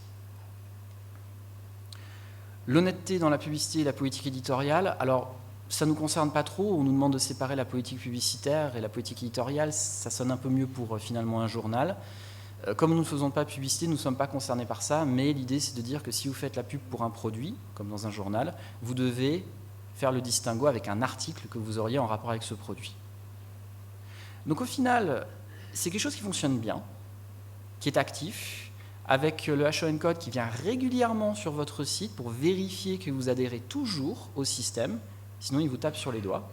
Vous pouvez vérifier, parce que vous avez un petit label sur le site sur lequel vous avez visité, sur lequel vous êtes allé chercher une information médicale, s'il est agréé à HON Code, avec comme ici le petit label qui apparaît, il est actif. Si vous cliquez dessus, vous arrivez directement sur le site internet de HON Code qui vous donne toutes les informations sur le site que vous êtes en train de vérifier. J'ai une petite coche verte, donc c'est bien. Ils me disent que j'adhère toujours à la charte, c'est bon. Il y a la date de la première fois que j'y étais, et puis je me suis rendu compte en faisant la slide qu'ils étaient venus il n'y a pas longtemps. Ils sont venus le 25 février 2014. Je pensais qu'ils viendraient un peu tous les 5 ans, mais finalement non, ils sont venus il y a à peine 1 an. Donc ça veut dire qu'ils patrouillent pour bien savoir les choses. Donc le HON Code, c'est bien. Si vous faites un site internet, c'est bien de l'avoir. Ce n'est pas une fin en soi, c'est nécessaire mais pas suffisant, je pense. Et si au contraire vous cherchez une information, cette fois-ci pour vous-même, c'est quand même un garant que le site internet répond à un certain nombre de principes. Mais bien entendu, ça n'a rien d'absolu, puisque par exemple, ils n'iront pas vérifier vos références bibliographiques pour savoir si oui ou non l'information est pertinente. Par rapport à la conception de ce genre de site, donc là je m'adresse plutôt à ceux qui voudraient créer un site internet, c'est bien de connaître et comprendre ses visiteurs, pour savoir quelles sont leurs attentes, de quoi ils ont besoin. S'ils ne trouvent pas ce qu'ils ont besoin, bien entendu, ils ne reviendront pas. Donc typiquement, vous devrez également mettre l'ensemble des informations nécessaires pour comprendre le site et également pour comprendre finalement la problématique. Donc nous, ce qui nous intéresse, c'est le rein et le médicament. Donc nous avons dû dire quelles étaient les définitions de l'insuffisance rénale chronique. Et donc on a des slides où on présente les recommandations officielles Kadoki Kadigo avec des liens pour ainsi dispenser au maximum l'information aux visiteurs. L'estimation et la mesure de l'insuffisance rénale, ce sont des formules mathématiques, je pense que vous les connaissez, Cockcroft et Gold, la plus célèbre, MDRD, CKD et PI, pour pouvoir bien estimer la fonction rénale des patients, pareil, en disant comment ça marche, pourquoi, sur des onglets spécifiques. Les modifications de la pharmacocinétique, c'est ce que je vous ai présenté tout à l'heure, avec les 4 slides sur la pharmacocinétique des médicaments, pour voir les modifications et pour justifier derrière qu'il est nécessaire d'adapter la posologie des médicaments. Alors au final, comment on va pouvoir fournir cette information scientifique? Ça peut être des textes courts qui apparaissent sur le site, c'est le plus évident, hein, c'est ce qu'on trouve le plus facilement. Des diaporamas disponibles pour bien expliquer les choses, mais ce qui sera le plus efficace, ce sont les e-learning. Parce que vous avez la slide et la voix derrière qui expliquent les choses. Ne pas négliger quand même les formations présentielles. Petite faute, parce qu'on reste quand même très attaché au physique. En France, il y a eu quelques initiatives pour créer des congrès purement virtuels, ou des e-learning, ou des sessions de e-learning purement virtuelles sans présence physique. Mais je vois quand même que les médecins, les pharmaciens, en France, sont quand même très attachés à l'aspect social de ce genre de rencontres. Bon, en gros, on aime bien boire un verre et rigoler autour d'une présentation orale. Donc sur le site, nous avons effectivement une page où on explique tous les points pour justifier de l'activité, pour justifier de la problématique, pour expliquer pourquoi il faut adapter la posologie, comment on le fait, etc. Mais conscient que ce n'était pas forcément suffisant d'avoir un texte, on a décidé de mettre des e-learning. Et donc pour ça, on a dû avoir recours à différentes techniques, à différentes personnes, acteurs qui connaissaient bien le sujet. Donc il faut mieux faire des e-learning courts. Pourquoi? Parce que quelqu'un qui le regarde, il va le faire chez lui, ou il va le faire à l'hôpital entre 2 consultations. Il n'y a donc pas forcément 1 heure de disponible. 15-20 minutes, c'est pas mal. Vous pouvez peut-être monter à 30-40 minutes. Et très sincèrement, moi, quand c'est au-delà de 45 minutes et que j'en suis je m'ennuie un petit peu. De plus, que vous soyez à la maison ou que vous soyez à l'hôpital, vous pouvez être interrompu. Un coup de téléphone, votre enfant qui a buté dans quelque chose, etc. Il faut que ce soit beau. Bah oui, on n'attrape pas les mouches avec du vinaigre. C'est intéressant d'avoir quelque chose d'ergonomique et de bien présenté pour faciliter la navigation. Très important, il faut que ce soit utile à la pratique. Et effectivement, ça, si vous allez sur un site internet, que vous voulez voir quelque chose et que ça ne répond pas à votre attente, vous n'y retournerez pas et vous ne suivrez pas le e-learning. Le cas idéal, c'est quand ce sont des formations validantes. Donc, puisqu'en France, c'est obligatoire d'avoir des formations régulières, annuelles, une formation de e-learning validante, ça joint l'utile à l'agréable. Donc, si un jour c'est le cas, je pense qu'un jour ce sera le cas au Maroc, ce sera également pas mal. Donc nous avons décidé d'insérer des e-learning pour pouvoir répondre à ces questions et nous avons notamment fait le choix de faire plusieurs formats, mais notamment un en particulier, le Rapid Learning, qui dure 20 minutes. Pour le faire, nous avons eu de recours à des rédacteurs qui vont faire les slides, qui vont les présenter aussi à l'oral, donc en étant filmés, pharmaciens ou médecins.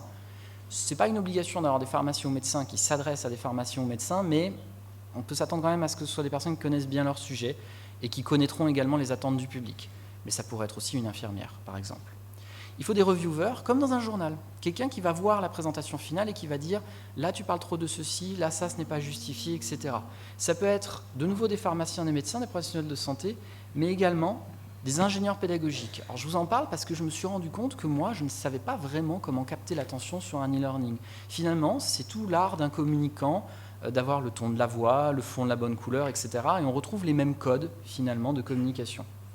L'aspect de la communication, justement, va être très important. C'est bien d'être affilié à une société savante, des journaux, des prestataires, l'ordre, pour pouvoir assurer le bon maintien de ces e-learning. Parce qu'en créer un, c'est sympa, mais il faut encore que les gens sachent où le trouver. Comment faire un e-learning? Donc là, je m'adresse plutôt à ceux d'entre vous qui voudraient en faire. Vous avez plusieurs étapes. Tout d'abord, vous devez analyser les besoins, le thème, la problématique que vous souhaitez aborder. Vous devrez ensuite le concevoir à proprement parler. Donc vous devez fixer vos objectifs, être sûr que ça les atteint, d'où l'importance du reviewing, pouvoir interagir avec un maximum de personnes, décider des modalités, comment ça se passera, le fond, la forme, la couleur, etc. Bon, je ne rentre pas trop dans les détails. Ce sera bien également que vous mettiez en place une stratégie d'évaluation. Et si vous assistez à un e-learning où il y a une stratégie d'évaluation, ça voudra dire que justement ils sont proactifs et que l'année suivante, elle sera mieux. Ça peut vous inciter à revenir. La développer à proprement parler en rédigeant le contenu avec un storyboard à l'avance que vous devrez faire valider par quelques-uns de vos collègues ou par les reviewers pour être sûr que ça fonctionne bien. De nouveau le storyboard, j'en ai parlé un instant. Et également, c'est très important, un didacticiel.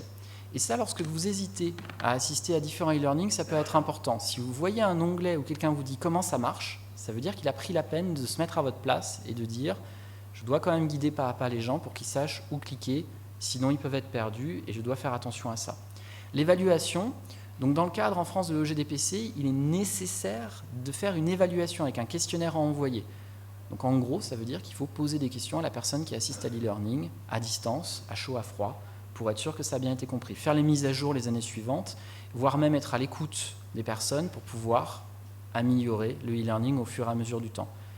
Donc si vous le fabriquez, vous avez besoin de respecter ces étapes. Et si vous assistez à un e-learning, si vous avez des questions, si on vous demande votre avis, les choses à améliorer, il y a quand même de grandes chances que l'année suivante, ça vaudra le coup d'y retourner pour voir les améliorations qui auront été faites. Alors, je vous ai mis un exemple, et comme je suis extrêmement narcissique, je me suis permis de mettre le mien. À un tel point que j'ai la même cravate, dites donc. J'ai pas fait exprès. Alors, moi, ce que j'aime bien, c'est Miss Météo. Alors, je n'ai pas forcément le physique de Miss Météo, quoique, mais l'intérêt, c'est finalement d'avoir quelqu'un qui va parler à côté d'un diaporama, comme quand elle présente la carte avec le soleil et tout, où on va pouvoir directement intervenir avec des gestes. C'est mieux que juste un diaporama qui file dans le vide, parce que ça endort, c'est terrible. Je vous endors peut-être aussi un peu là. Alors le problème des e-learning, c'est qu'en général, pas systématiquement, ça reste une offre payante. Ça peut être 15-20 euros, ça peut être plus, ça peut être moins, ça peut même être gratuit de temps en temps, mais effectivement, vous n'aurez pas forcément l'idée de ce que vous achetez à l'avance. Et c'est vrai que ça, c'est un peu dommage. On aime bien faire un petit tour dans la voiture avant de l'acheter, c'est pas toujours évident. Ça reste quand même moins cher qu'un congrès ou qu'un DU, qu'un DU. Si certains d'entre vous ont envie d'assister à un diplôme universitaire, que ce soit au Maroc, en France ou ailleurs, forcément ça va coûter de l'argent. Il va falloir s'inscrire, il va falloir y aller. Il y a aussi le manque à gagner pour vous, parce que pendant que vous êtes en formation, vous n'êtes pas à la pharmacie, donc l'argent ne rentre pas. Donc c'est quand même une problématique. Or, le e-learning, vous pouvez le faire de chez vous, le soir. Donc vous économiserez quand même tout cet argent. Mais malgré tout, vous devrez débourser. Pas de déplacement, pas d'horaire à respecter, vous y allez quand vous voulez. Si vous êtes arrivé en retard à un événement physique, c'est cuit. Alors que le e-learning, vous pouvez le faire à n'importe quelle heure. Mais il va quand même se poser la question du choix de la formation. Parce que si vous tapez e-learning sur Internet, vous en avez plein. Alors comment on choisit? Comment on fait? Finalement, ça va être exactement les mêmes choix qu'on pourrait faire pour n'importe quelle formation. On va y revenir. Alors j'insiste aussi sur la formation technique. Sur le site GPR, un jour, j'ai un médecin, un néphrologue français, qui me dit « je n'arrive pas à me connecter, je n'arrive pas à voir les formations, je n'arrive pas à voir l'adaptation de la posologie ». Et il m'envoie une photo de son clavier parce qu'il me dit « s'il vous plaît, dites-moi où est le arrobase ». Et c'est pas une blague, hein, c'est vraiment cette photo qu'il m'a envoyée. Parce qu'au téléphone, il n'y arrivait pas. Il m'envoie la photo. Oups, j'ai sauté. Il m'envoie la photo et donc... Ah non, ça a sauté, c'est pas grave. Il m'envoie la photo, il me dit « où est le arrobase, s'il vous plaît, je n'arrive pas à me connecter, je n'arrive pas à assister à la formation ». Donc toujours prévoir cette accessibilité, que quelqu'un puisse vous joindre, quelqu'un puisse écrire pour dire « moi, j'y arrive pas, j'ai un problème ». Surtout s'il a payé, c'est quand même un peu dommage. Toujours sur la conception e-learning, alors j'ai juste fait un tout petit focus là-dessus. Si vous parlez de médicaments, toujours raisonner en DCI. Je vous dis ça parce que j'ai eu un petit souci avec quelqu'un qui ne me comprenait absolument pas en parlant de spécialité. C'était celle-ci, c'était la varenicline pour le sevrage tabagique. Parce qu'en France, ça s'appelle Champix, et aux États-Unis, ça s'appelle Chantix. C'est un nom ridicule dans les deux cas, mais c'est pas le même. Donc veillez toujours, si vous créez un support à vous exprimer en DCI, parce qu'après tout, dans le I, il y a international. Alors au final, je suis un peu cinéphile. Sur les sites de santé, qu'on parle d'Internet ou d'applications, finalement, même numériques, je ne vous ai pas beaucoup parlé des applications, ce n'était pas forcément le sujet de ma présentation, mais on pourra en parler tout à l'heure à la table ronde. C'est une jungle numérique où vous allez tout trouver. Vous allez trouver pour un même thème 20 000 choses. Il n'est pas très simple de s'y retrouver, et on trouve effectivement le bon, le mauvais et des truands. J'ai une préférence pour le mauvais, parce que j'aime bien Clint Eastwood, mais bon, ça c'est une autre histoire. Je viens de m'en rendre compte. Donc une possibilité, c'est le HON code. C'est une solution, mais c'est pas Zorro non plus. Comme vous l'avez vu, il y a quelques faiblesses. Vous pouvez vous fier à ça, ils le font très sérieusement. Mais tant qu'on n'a pas quelqu'un qui vérifiera le contenu médical scientifique, ça aura quand même quelques limites. Mais il ne faut pas jeter le bébé avec l'eau du bain, ça existe, c'est très bien. Mais ça demanderait effectivement à être amélioré sur le plan purement médical et scientifique. Donc c'est nécessaire, mais peut-être pas suffisant. Le e-learning, il n'y a pas de HON code pour le e-learning. Le HON code, c'est vraiment pour les sites. Donc ça manque. Donc si vous voulez savoir si une formation est intéressante ou pas, vous n'avez aucun moyen de le savoir. Elles sont payantes dans la majorité des cas. Ce n'est pas le prix d'une conférence physique, ce n'est pas le prix d'une inscription à un congrès, mais vous avez un effet boîte de chocolat, c'est-à-dire vous l'avez acheté, l'emballage était sympa, et à l'intérieur, c'était pas bon. Ou alors ça l'était. Donc malheureusement, il est toujours un petit peu difficile de s'y retrouver, et la solution là-dessus, c'est finalement de regarder le programme, de regarder les orateurs, de regarder les personnes qui y participent, les sociétés savantes qui y sont affiliées, pour savoir si ça en vaut la peine. Typiquement, avec le site GPR, nous sommes affiliés, parrainés par un certain nombre de sociétés savantes. Et ça, c'est un bon élément. Si vous avez un e-learning qui est par exemple associé avec Officine Expo, vous pouvez être sûr quand même que ce sera quelque chose de sérieux. Que ce ne sera pas une boîte, un prestataire que vous ne savez pas d'où il sort. Si vous voyez le nom des orateurs et que vous avez par exemple un président d'une section de conseil de l'ordre, vous pouvez être certain que ce sera également de qualité. Moi, quand je reçois une information médicale qui émane de mon ordre, les pharmaciens en France, je sais que je peux la regarder, je sais que je peux la croire sans problème, parce que c'est mon ordre qui fait ça sérieusement et que je n'ai aucun doute. Donc fiez-vous souvent de qui émane le e-learning, avec qui ils sont associés pour le faire. J'en ai terminé, je vous remercie, merci encore à vous tous d'être venus. Merci beaucoup pour cette excellente présentation. Donc, je vais donner la parole à notre ami Aziz Malki Yousfi. Donc, juste avant, je tenais juste à rebondir un peu sur l'histoire du HON, que mon confrère a oublié de citer. C'est que, au fait, HON est quasiment dans l'impossibilité de vérifier tous les sites. Chaque site, il y a des milliers et des milliers de pages, donc il compte énormément sur les internautes pour lui déclarer les dépassements. Et ils font une régulation comme ça un peu, et c'est très important. Merci. Donc je donne la parole à M. Aziz Malki, directeur de communication de Sanofi Maroc et RSE.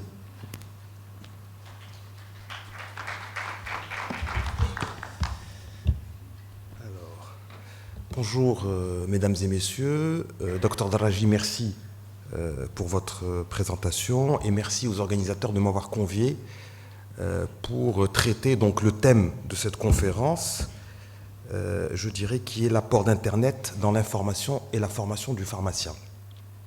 Donc j'aurai un contenu essentiellement local, puisque, je dirais, on parle d'Internet, mais il faudrait aussi donner une situation, je dirais, mise à jour et actuelle d'Internet au Maroc. Alors, je voudrais, avant de passer sur quelques statistiques qui peuvent vous intéresser, revenir sur ce qu'on appelle les parties prenantes des laboratoires pharmaceutiques. Alors, un laboratoire pharmaceutique, il travaille dans un écosystème, hein, c'est-à-dire des parties prenantes. Alors, ces parties prenantes sont, je dirais, de plusieurs ordres. Alors, le laboratoire pharmaceutique, il est ici. Si ça marche, il est là. D'abord, les premiers partenaires, ce sont les professionnels de santé. Donc, ce sont vous, les pharmaciens, les médecins, les sages-femmes, et bien sûr les experts et les chercheurs dans la recherche scientifique et la recherche et développement. Nous travaillons également, comme vous le savez, avec les autorités et les organismes de prévoyance sociale. Donc, les laboratoires pharmaceutiques proposent des spécialités thérapeutiques, innovantes ou pas, déposent des AMM, des demandes d'AMM, et puis proposent également des dossiers de remboursement pour les caisses de prévoyance sociale. Ensuite, un laboratoire pharmaceutique, il travaille également avec les organisations internationales et nationales. Alors, je prends un exemple, je dirais, concret. Vous avez par exemple l'Organisation mondiale de la santé qui procède à la certification d'un certain nombre de sites industriels qui fabriquent des produits pour l'exportation. Donc, je dirais, c'est également une partie prenante qui a besoin d'informations. Ensuite, le laboratoire pharmaceutique qui a une activité industrielle, il s'intègre dans un cadre économique, il travaille avec les associations professionnelles qui régissent son secteur d'activité, mais également avec les organisations patronales. Ensuite, c'est les investisseurs, c'est les actionnaires, c'est les agences de notation. Donc, également, il y a de l'information qui est diffusée à ces parties prenantes pour évaluer, je dirais, les contributions et les performances économiques et sociales je dirais, du laboratoire. Et puis, il y a les communautés locales. Vous savez que les laboratoires pharmaceutiques ont des sites industriels, elles ont des riverains, elles ont des questions environnementales, je dirais, à traiter. Et puis, surtout, ces entreprises font travailler un certain nombre de tissus économiques qui vont de la PME à la toute petite entreprise. Et bien sûr, il y a les associations de patients qui aussi sont intéressées par de l'information sur l'évolution des maladies et de leur traitement. Donc, le point central pour être en ligne avec la thématique d'aujourd'hui, c'est l'information. Comment informer? Et on va s'attarder sur le pharmacien. Alors, au niveau du pharmacien, d'abord, Internet. Donc, mes collègues ont donné un certain nombre, je dirais, d'applications dans un environnement où Internet est extrêmement développé. Mais qu'en est-il du Maroc? Alors, pour cela, moi j'ai repris les statistiques. Vous savez que nous avons l'Agence nationale de régulation des télécommunications, qui est basée à Rabat, et qui est en fait l'organisme de tutelle et l'organisme qui, je dirais, gère toutes les télécommunications au Maroc, et notamment l'Internet. Alors, le chiffre à retenir aujourd'hui, c'est que décembre 2014, il y a à peu près 10 millions d'abonnés Internet au Maroc. Donc ça, c'est un chiffre qui, je dirais, place le Maroc comme étant en phase de progression. Et donc, je dirais, il y a des taux de croissance qui sont très importants. Donc, les abonnements Internet sont en constante progression dans notre pays. Alors, pour aller plus loin, vous avez, je dirais, le taux de pénétration, c'est-à-dire quel est le pourcentage de la population marocaine qui a accès à Internet. Aujourd'hui, ce taux, en décembre 2014, source ANRT, il est de 30%. D'accord? Donc, aujourd'hui, le royaume commence à émerger en termes de performance Internet. Alors, si on va plus loin, pratiquement 90% des abonnés Internet sont des abonnements en 3G. C'est-à-dire que ce sont des abonnements soit par des PC portables, soit par de l'Internet mobile. Vous avez de la DSL et vous avez un petit peu les autres offres Internet. Ce sont ce qu'on appelle les liaisons spécialisées pour les grosses structures, mais qui représentent, je dirais, une faible proportion.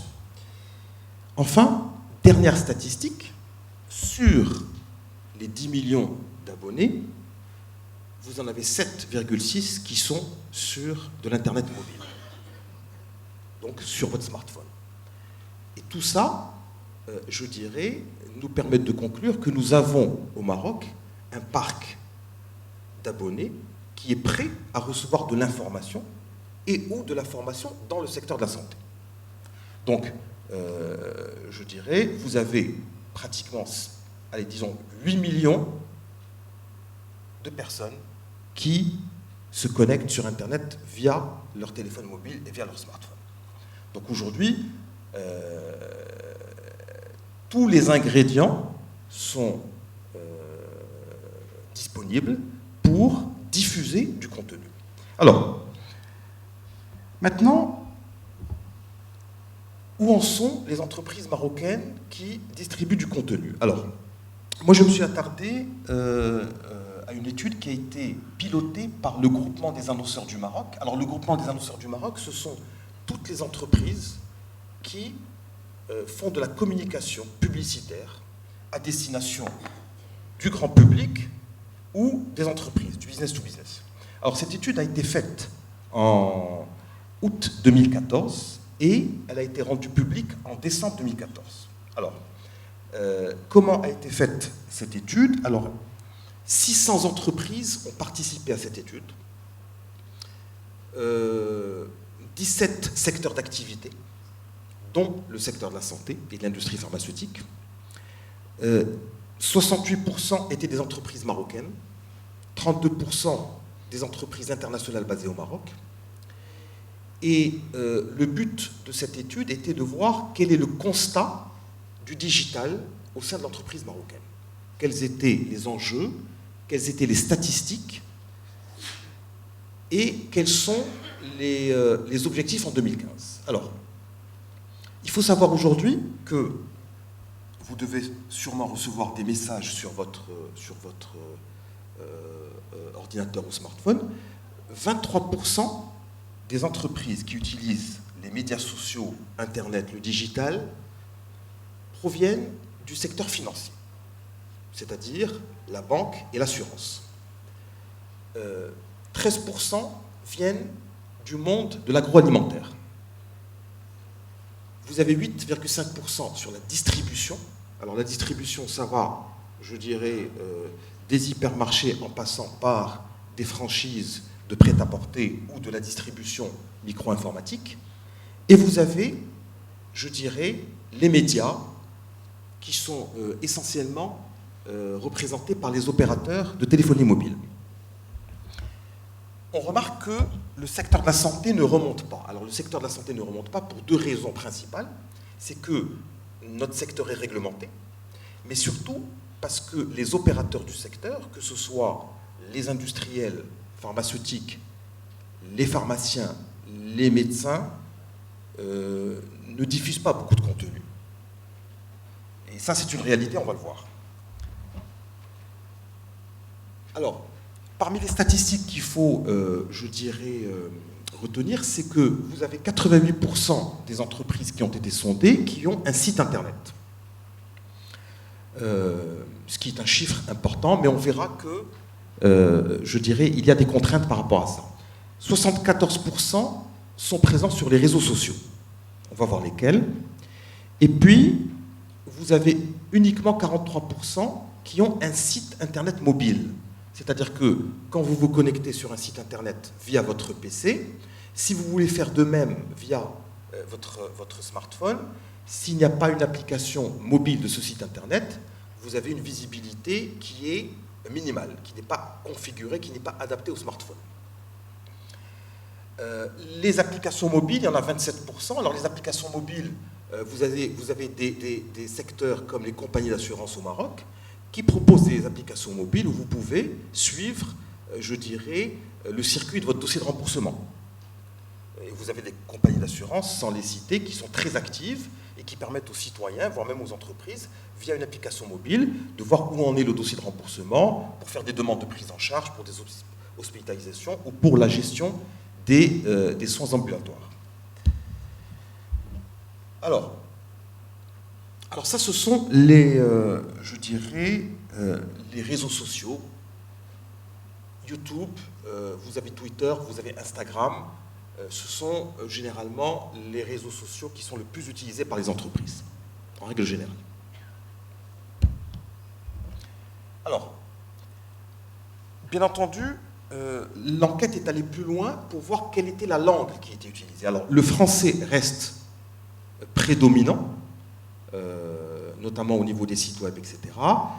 Mais les annonceurs ont l'intention d'intensifier ou d'accélérer la migration du site internet vers la version arabe, puisque nous avons, parmi les 9 millions d'abonnés, nous avons une majorité d'arabophones, et il est donc nécessaire d'adapter le message en arabe. Il y a même, au niveau des réseaux sociaux, des messages qui sont en langue amazigh. Donc si vous vous connectez sur un certain nombre d'entreprises et de réseaux sociaux, vous allez recevoir des messages en amazigh, essentiellement dans le domaine de la finance. Donc, aujourd'hui, où en sont les laboratoires pharmaceutiques? Alors, il y a deux parties. Il y a les laboratoires pharmaceutiques internationaux. Alors, ici, je vous conseille vivement si vous utilisez Twitter, qui est en fait un outil très simple, qui permet de recevoir des messages limités à 140 caractères avec des liens, vous avez l'intégralité des laboratoires pharmaceutiques internationaux qui sont présents sur Twitter. C'est-à-dire que vous allez recevoir quotidiennement des informations qui sont destinées au grand public, mais également aux professionnels de santé, sur un certain nombre de sujets. Je prends deux exemples. Le 14 novembre de chaque année, vous avez la journée mondiale du diabète. Eh bien, vous avez un certain nombre de messages qui sont envoyés par, les industriels et laboratoires pharmaceutiques, qui vont des conseils en diététique, c'est-à-dire qu'un pharmacien peut avoir un certain nombre de recettes qu'il peut conseiller à son entourage, en passant par les évolutions des traitements, les prochaines insulines, etc. Et comme on sait qu'au Maroc, il y a 2 diabétiques sur 3 qui s'ignorent, vous avez sûrement dans vos officines des patients qui viennent vous poser des questions sur le diabète. Et aujourd'hui, Twitter vous permet, d'avoir des informations actualisées. Je prends un exemple qui aura lieu dans un mois à peu près. Vous avez la Semaine internationale de la vaccination, alors qui démarre, c'est la semaine du 24 avril de chaque année. Il y a beaucoup de questions qui sont posées sur la vaccination, il y a des réticences, il y a des objections, et des sources d'information peuvent aussi vous aider à avoir des éléments de réponse. Deuxième source d'information, c'est YouTube. Alors, dans YouTube, vous avez les laboratoires pharmaceutiques qui ont ce qu'on appelle des web TV, c'est-à-dire qui produisent régulièrement des films destinés au grand public, mais également aux professionnels de santé, sur ces pathologies. L'avantage, c'est que, ce sont des contributions audiovisuelles qui sont plus longues, qui sont, qui donnent davantage la parole à des patients, à des professionnels, à des chercheurs, et aussi c'est une source de formation et d'information qui est très importante. Et c'est encore plus, facile, puisqu'il suffit de taper le nom du laboratoire ou de la pathologie, et vous avez un certain nombre d'informations. C'est une mine d'informations qui est extrêmement importante et qui est publique et gratuite. Il suffit juste d'avoir une connexion Internet qui soit, de bon débit. Alors, maintenant, si on revient un petit peu au Maroc. Alors au Maroc, comme je vous ai dit, il y a une certaine indigence de contenu. C'est-à-dire qu'aujourd'hui, le secteur de la santé, il reste relativement timide par rapport à la production de contenu, que ce soit dans le domaine des pathologies ou dans le domaine des conseils, etc. Et alors pourquoi? Comme je vous ai dit, il y a 2 raisons ou 3 qui me viennent à l'esprit. C'est le secteur est réglementé, donc il faut, travailler dans un cadre, légal. Deuxièmement, il faut consacrer des ressources financières pour développer ces outils. Et troisièmement, il faut avoir les compétences en interne ou externalisées, parce qu'il faut bien sûr des techniciens, mais il faut des rédacteurs. Et Dr Daraji est bien placé pour le savoir. Sur son portail pharmacie.ma, je sais que ça lui demande beaucoup de temps pour, travailler le contenu, parce que c'est le contenu qui fait la différence. Aujourd'hui, vous avez des sites internet qui sont actifs, mais qui ne sont plus mis à jour depuis plusieurs mois, voire plusieurs années. Alors, je prends un exemple, local. Vous avez par exemple une marque de vitamines qui a une page Facebook, en accès libre et qui propose des quiz d'auto-formation sur la composition et sur l'effet que peuvent avoir les vitamines. Donc, un pharmacien ou un préparateur en pharmacie peut faire, je dirais, ce quiz et peut développer un certain nombre d'argumentaires, un certain nombre de compétences pratiques et opérationnelles pour pouvoir répondre ou conseiller à son patient. Donc, il y a quelques initiatives qui ne sont pas nombreuses, mais je sais, puisque je suis en contact avec un certain nombre de mes confrères, qu'il y a beaucoup d'outils qui sont en préparation et qui verront le jour dans les prochains mois pour, je dirais, pouvoir profiter de cette offre ou de cette évolution du parc Internet qui est extrêmement intéressante. Alors, vous avez des sites panafricains qui vous donnent, sur la pédiatrie par exemple, qui donnent quelques éléments, quelques programmes de formation sur les principales pathologies pédiatriques et surtout quelques informations sur la saisonnalité de ces pathologies, liées à la rentrée scolaire, liées aux vacances d'été, etc. Et donc, c'est consultable en accès libre et ça peut toujours alimenter une base de connaissances. Alors, bien sûr, le rêve, c'est qu'on ait un Doctissimo au Maroc. Alors, Doctissimo, vous connaissez tous ce site. Pour avoir discuté avec je dirais, un certain nombre de responsables, malheureusement, je n'ai pas les chiffres, il y a énormément de connexions à partir du Maroc. Donc, beaucoup de professionnels de la santé, beaucoup de particuliers consultent ce site pour récupérer de l'information, mais également pour poser des questions. Et tout ce grand public qui pose des questions, ce sont des questions qu'il peut poser également en officine. Et les responsables de ce site ne m'ont pas donné les statistiques, je n'ai pas eu le temps de les récupérer, mais il y a, je dirais, un succès très important au Maroc, à tel point qu'il n'est pas impossible qu'une version arabophone puisse être déclinée localement. Et ça serait bien qu'au Maroc, qu'il y ait, je dirais, un consortium de médecins, de pharmaciens qui puissent travailler sur une solution d'information commune qui puisse un petit peu développer l'éducation thérapeutique dans notre pays. Alors, chose très importante, c'est que vous avez sans doute remarqué, aujourd'hui, les laboratoires pharmaceutiques ont des sites internet. Alors, on constate que pour un certain nombre de laboratoires internationaux, il n'y a pas de version locale du site internet. C'est-à-dire que le site internet, je dirais, il est uniquement au niveau corporate. C'est-à-dire que vous n'avez pas d'informations sur l'activité de ce laboratoire au Maroc. Et de notre point de vue, c'est quand même un manque, puisque un laboratoire, quel que soit son pays d'origine, quelle que soit sa nationalité, il travaille au Maroc, il doit pouvoir produire du contenu local. C'est pour ça que j'insiste sur, je dirais, cette matrice qui serait, en fait, quel est le site internet ou quel est le contenu type qui doit figurer en ligne avec une mise à jour permanente pour le pharmacien et pour le grand public. D'abord, un laboratoire pharmaceutique doit pouvoir communiquer clairement quels sont ses indicateurs économiques. Depuis combien de temps est-il implanté au Maroc? Quel est le nombre d'emplois créés? A-t-il des sites de production? A-t-il des sites de distribution? Fait-il de la recherche clinique? A-t-il un département médical? Quel est le nombre de boîtes produites par an? Quelle est sa part de marché, etc. Donc ça, ce sont, je dirais, des indicateurs qui sont extrêmement importants. Secondo, je dirais, il faut qu'il précise quels sont les axes thérapeutiques et les spécialités qu'il propose.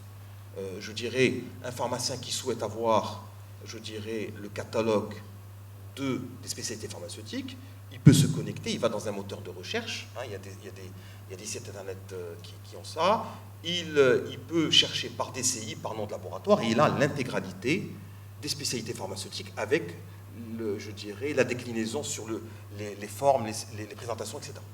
Troisièmement, il y a les actualités et communiqués de presse. Ça, c'est important parce que, je dirais, un laboratoire qui travaille dans un pays donné, il fait un certain nombre de choses. Il est de son devoir de pouvoir les formaliser et d'informer, que ce soit sur un point de vue scientifique ou sur un point de vue de la responsabilité sociale de l'entreprise, je dirais, sur ce qu'il fait. Ensuite, il faut qu'il donne des informations pratiques. On a parlé tout à l'heure des retraits de l'eau ou des ruptures de stock. Au lieu que le pharmacien prenne son téléphone et qu'il essaye de joindre quelqu'un au laboratoire, qu'on puisse être proactif, informer des modalités pratiques des retraits de l'eau, informer de la rupture momentanée d'une spécialité pharmaceutique et donner, je dirais, des délais indicatifs sur le réapprovisionnement du marché.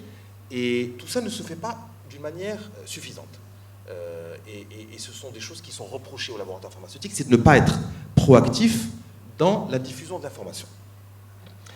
Chose très importante, la pharmacovigilance. La pharmacovigilance, nous avons le Centre marocain de pharmacovigilance. Donc, le site internet doit pouvoir, je dirais, prévoir une rubrique qui explique comment, je dirais, déclarer un effet indésirable sur un formulaire qui sera adressé au laboratoire ou directement au Centre marocain de pharmacovigilance, ce qui permet, je dirais, de sensibiliser l'internaute et le pharmacien qui a reçu, je dirais, une information en provenance d'un patient et de pouvoir la déclarer. Puisque, d'après ce que j'ai compris, le niveau de déclaration des effets indésirables au niveau du Centre marocain de pharmacovigilance ne sont pas encore à la hauteur des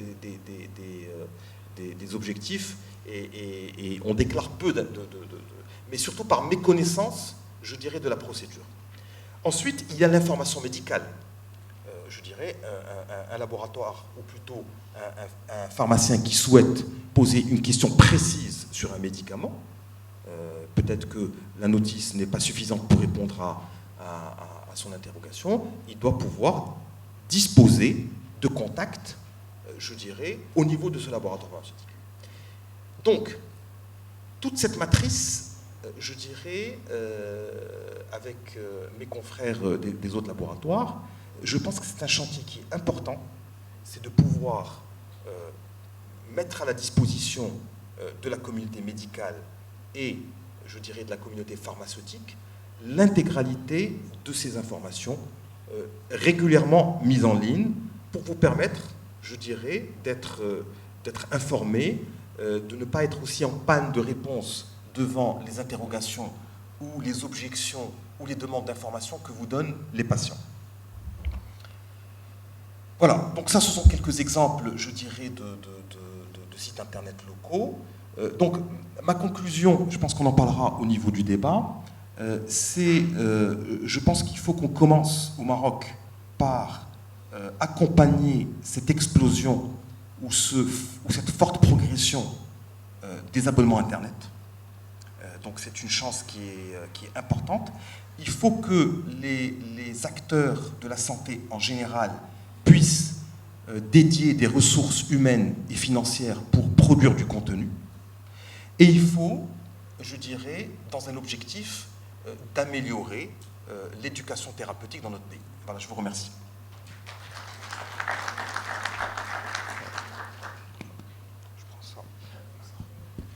Alors, je donne la parole à M. Adam Selmania, donc, qui va nous faire sa présentation.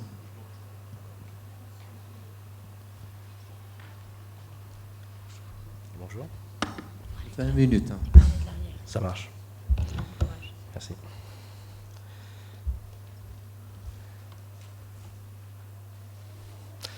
Alors, en attendant que la diapo s'affiche, je vous remercie tous d'être là, donc mes collègues marocains, maghrébins au sens large et africains. C'est un plaisir de revenir ici dans ce salon à dimension internationale.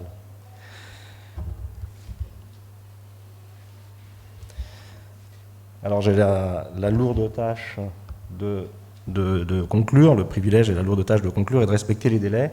Donc je vais essayer de mener ça à la fois au pas de course et à la fois d'être assez engageant en faisant en sorte de retenir des messages qui sont importants. Et le premier, c'est que l'Internet, ce n'est pas que pour les autres, c'est aussi pour les pharmaciens marocains et les pharmaciennes marocaines. Et je vais essayer de vous démontrer cela. Donc, la première chose, j'avais eu le plaisir de venir et de rencontrer à nouveau aujourd'hui certains des personnes qui sont présentes dans la salle. Et nous nous étions arrêtés à quelques recommandations, ou en tout cas quelques directions. Nous étions en 2011 à l'époque. L'Internet était la capacité de contacter en ligne ou sur un mobile, de vendre à l'officine, de suivre en ligne ou sur le mobile les patients et les clients que vous avez, et bien évidemment de boucler la boucle et de revoir et de fidéliser à l'officine. Ces messages-là étaient déjà donnés dès 2011. Alors, comment? En se centrant sur le client au lieu du produit, donc en remettant le client à la place, en établissant un lien privilégié avec sa clientèle et en essayant au maximum de la profiler, de mieux la connaître pour pouvoir identifier quel service vous pourriez mettre à leur encontre. Évidemment, sensibiliser votre public à l'e-santé, ce sera plus facile avec vos patients et clients les plus jeunes, déjà équipés comme on l'a vu, mais il ne faut pas non plus se censurer et négliger les personnes d'un certain âge qui, pour bon nombre, ont déjà un téléphone mobile et peut-être pour certains un smartphone.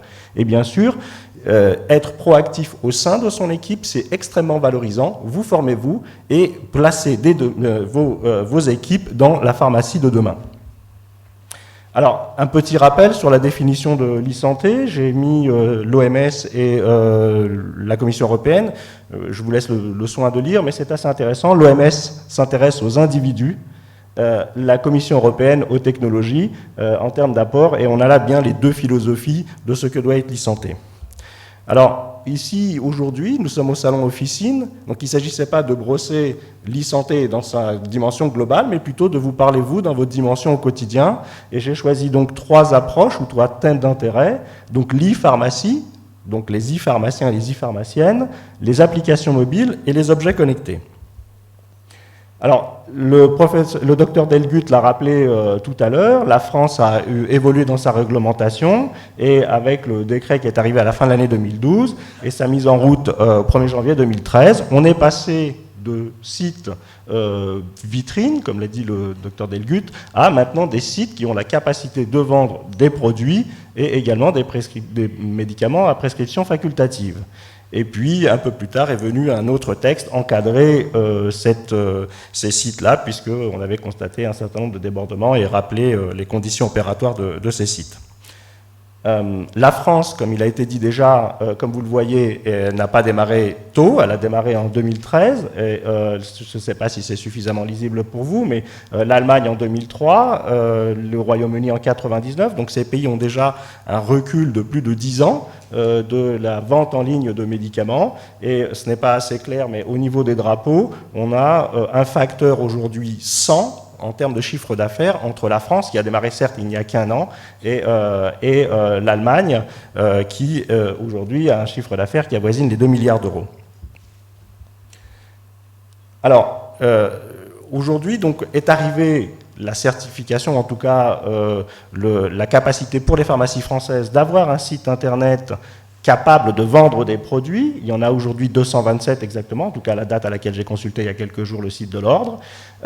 Cela dit, aujourd'hui, quand on regarde le taux d'usage de l'Internet et comment on consomme l'Internet, on voit dans les histogrammes de droite que la consommation se fait surtout via des applications mobiles. Et les pharmaciens français ne s'y sont pas trompés, et c'est pour ça qu'il n'y a probablement pas eu le rush qu'on attendait, parce que cette deuxième vague d'Internet, deuxième mode d'utilisation est arrivée, et les pharmaciens ont compris qu'il ne fallait pas non plus seulement penser site Internet institutionnel sur un ordinateur, mais plutôt avoir une réflexion globale de ce que peuvent apporter les applications mobiles. Alors, je vous ai mis là quelques sondages extrêmement récents. Le premier date de janvier 2015, donc d'un groupement de pharmaciens, et qui demandait au public, donc environ un panel de 1000 personnes représentatives, s'ils acceptaient d'être contactés par leur pharmacien ou leur médecin. Et effectivement, ils acceptaient d'être contactés par le pharmacien ou le médecin pour près de 60% d'entre eux pour modifier une prescription. Donc, on a déjà une idée pour les gens que le pharmacien est un acteur qui vient s'inscrire dans cette dimension d'utilisation de l'Internet santé. Et puis, dans ces évolutions qui nous concernent, nous, aujourd'hui, en France, puisque c'est les choses dont on parle déjà, et j'espère bientôt, puisque le temps se raccourcit entre la différence entre le Nord et le Sud, on a maintenant des gens qui pensent qu'il pourrait être intéressant d'imaginer d'avoir un espace digital au niveau de la pharmacie. On en est à l'espace de confidentialité. Aujourd'hui, on commence à parler d'un espace digital au sein de la pharmacie. Alors, autre sondage que je vous ai ramené, encore plus récent, de février 2015, qui un peu donnait les usages et les utilisations. Donc, on voit que sur le diagramme du haut, les valeurs sont difficilement lisibles, mais en gros, peu de gens ont consulté ou utilisé l'Internet pour faire des achats. Donc c'est quelque chose qui se met en place, et c'est normal, puisque le site Internet de vente, comme on vient de le voir, ne date que d'1 an, d'accord, la capacité de vente. Par contre, on a une proportion assez intéressante de gens qui seraient prêts à acheter ces médicaments en ligne. Cela dit, il y a eu, et ça a été le travail de l'ordre pendant des années, un frein dans les messages assez fort, et la population française veut conserver ce lien très fort avec son pharmacien, ce lien unique. Et aujourd'hui est pris dans cette ambiguïté de l'usage qu'elle a au quotidien de la santé, et effectivement sa volonté d'aller sur Internet tout en préservant ce lien. Et comment on construit ce lien? C'est là le challenge de demain. Donc la première conclusion, c'est qu'on vient de le voir à travers ces sondages, et vous aurez accès aux présentations, c'est qu'effectivement, on a aujourd'hui une population qui est en attente d'offres digitales et qui n'attend que, finalement, que les pharmaciens se mettent au travail réellement pour pouvoir la satisfaire. Dans cette infographie, juste pour rappeler un certain nombre de choses, au niveau donc, des applications mobiles, on en est à peu près à une centaine de milliers d'applications mobiles aujourd'hui, dans le domaine de la santé au sens large. 40% concernent le médical, 60% le bien-être, et c'est environ 4 millions de téléchargements pour des applications payantes et 300 000 pour des gratuites. Donc vous voyez qu'il y a un gap encore entre ce qu'on peut faire entre le gratuit et le payant. Pourquoi je vous parle du payant? Parce que demain, il n'est pas impossible d'imaginer que votre service aussi, il y ait une forme de, si vous voulez, de business model, comme on dit dans le milieu, qui puisse permettre aussi, dans l'activité que vous aurez, de vous apporter une rémunération dans l'engagement que vous aurez. Enfin, ça, c'est un discours qu'on pourra développer dans la table ronde. Alors, je vous ai mis un baromètre qui a été publié en juillet 2014 par une revue, Pharmacie Bien-être. On a aujourd'hui 75% des pharmaciens qui seraient prêts à utiliser une tablette tactile dans l'officine, donc ça veut dire une appétence, une volonté d'utiliser l'outil. 57% des pharmaciens qui pensent que les applications apportent un bénéfice potentiel pour leurs patients. Par contre, 68% veulent des garanties, des garde-fous en matière de protection de données, en matière de validation scientifique de ces outils. 89% ne sont encore pas prêts à recommander. Pourquoi? Parce qu'il y a un défaut de connaissance, il y a un défaut de fiabilité, etc. Et on pourra commenter cette diapo après. Alors, j'ai parlé des applications mobiles. Par rapport à un site Internet classique, vous voyez qu'avec les applications mobiles, on est capable de faire des choses différentes et surtout de créer un lien et de répondre à des attentes.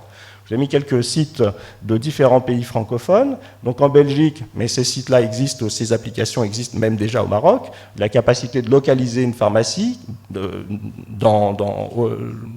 quotidien, dans les journées quotidiennes, ou alors dans les périodes de garde. Vous avez la capacité aujourd'hui avec des applications de programmer des rappels pour que les patients puissent se rappeler les médicaments qu'ils prennent. Alors quand on a des patients pour les médiquer, c'est intéressant. Vous avez aujourd'hui, et ça c'est la vraie révolution, des groupements par exemple comme le GIFAR qui permettent aux patients de prendre une photo de son ordonnance, de l'envoyer via un site sécurisé à la pharmacie de manière à ce que le pharmacien prépare la commande. Et bien sûr, le patient se déplace à la pharmacie et a déjà la préparation de sa commande et n'a plus qu'à présenter sa carte vitale pour avoir ses achats. Donc on gagne du temps. On est aujourd'hui dans une société complètement devenue un peu folle par rapport à ces aspects du temps, mais en tout cas, ça répond à cette demande d'aller vite aujourd'hui, et ces outils le permettent. On a aussi des rappels, par exemple, c'est Family Prix, donc la chaîne canadienne, qui permet d'envoyer des rappels par rapport à la consommation de la boîte de médicaments et de commencer à préparer le renouvellement d'une ordonnance. L'application d'elle-même ne fait pas le renouvellement d'ordonnance, mais elle sensibilise au fait qu'il faille renouveler son ordonnance. Et puis, on a une application qui a été développée par un pharmacien belge sur la gestion de la péremption des produits. On scanne sa boîte et en fonction de la date de péremption de la boîte, l'application va générer une alerte et sensibiliser le patient dans son armoire à pharmacie par rapport à l'arrivée à péremption de certaines de ces médicaments à la maison. Donc, deuxième en conclusion, on a vu qu'avec ces sondages, avec ces applications, que l'usage d'Internet aujourd'hui est vraiment poussé par le mobile, et c'est vraiment cette direction qu'il faut prendre. Il ne faut pas négliger effectivement les sites institutionnels, etc., mais il y a de la valeur dans le mobile pour vous. Autre sondage, et donc on a parlé des applications mobiles sur les objets connectés. Alors les objets connectés en santé peuvent prendre diverses formes et variées. Vous en avez déjà, probablement déjà dans vos officines, des glucomètres connectés, des tensiomètres connectés, des balances connectées, des bracelets connectés, des brosses à dents connectées. Tous ces objets connectés qui ramènent de l'information à son utilisateur sur la fréquence, sur des guides de bonne utilisation.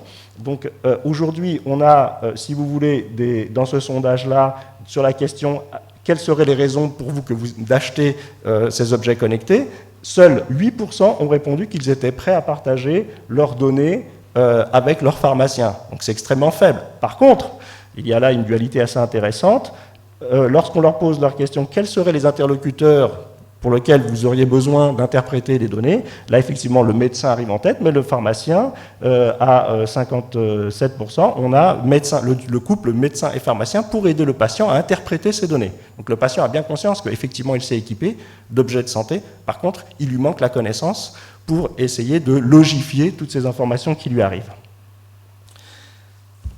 Et puis, dans le dernier camembert, on a, lors d'un entretien, effectivement, presque 67% des personnes qui seraient prêtes à partager les données avec son pharmacien pour recevoir un conseil personnalisé, etc. Donc, il y a un échange, on est vraiment dans l'échange et dans le renforcement de la relation pharmacien-usager. C'est ce que vous devez retenir, ces applications, ces objets-là doivent être mis au service du renforcement de la relation que vous avez avec votre patientèle ou votre clientèle.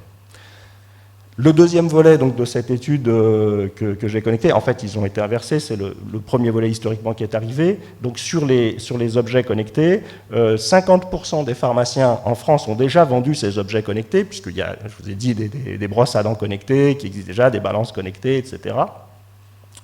53% qui voient vraiment un bénéfice. Les utilisateurs, on a 53% des pharmaciens qui eux-mêmes sont déjà équipés, et on en a 66% qui sont prêts à vendre. Donc la révolution culturelle dans la tête du pharmacien français s'est déjà faite à l'idée d'aller dans ce domaine-là, bien sûr sous l'impulsion de l'ordre, sous l'impulsion du mouvement et du marché de la technologie mobile. Je vous ai repris donc le président du groupement PHR, Lucien Benathan, qui donnait une interview à la Tribune au 31 janvier 2015. Nous sommes là sur des données extrêmement récentes. Donc, pour lui, il ne faut pas que les pharmacies deviennent le Kodak de demain. Pour la petite histoire, Kodak est l'entreprise qui avait inventé l'appareil photo numérique, mais qui avait résisté au maximum et qui finalement est mort de sa belle mort pour ne pas avoir voulu aller embrasser la technologie alors qu'elle en était elle-même à l'origine. Il rapporte des données qui lui appartiennent, mais je pense qu'il connaît un peu quand même le marché. Pour Lucien Benathan, c'est un marché, le marché des objets connectés, qui devrait atteindre 4 à 5% dans 4 ans, à mettre en balance avec les 7% du chiffre d'affaires que représente l'OTC. Donc on n'est pas sur quelque chose à la marge, on est sur quelque chose qui peut vraiment représenter pour vous un gain de marge supplémentaire et un renforcement de la relation pharmacien-usager. Donc, troisième conclusion, les objets connectés constituent réellement une opportunité. Alors, ça c'est bien beau, J'ai essayé de regarder à l'image de Aziz Malki Yousfi qui vous a présenté ces choses, quelle pouvait être la réalité de ce que nous voyons en France ou en Europe sur le Maroc. Et est-ce que finalement venir avec ces beaux discours en disant oui, parce que nous avons un fort taux de pénétration d'Internet et de mobile, cela correspond-il à quelque chose? Ou alors est-ce que je suis venu vous vendre Star Trek ou je ne sais quel futur prometteur? Eh bien, déjà dans la salle, qui a un smartphone dans la salle, à la main levée? Voilà, on a une très forte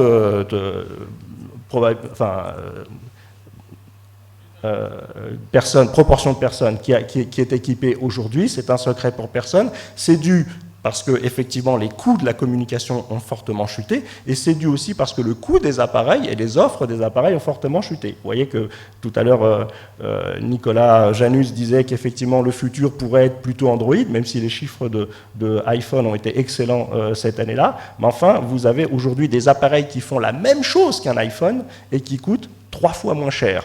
Et cette révolution va continuer avec l'arrivée des appareils chinois. Qui dit chinois ne dit pas forcément mauvaise qualité. Je rappelle pour certains que l'iPhone est construit en Chine, pour ceux qui ne le savaient pas. Donc, avec l'arrivée d'appareils extrêmement performants, mais beaucoup moins chers. Alors, quelques chiffres comme ça.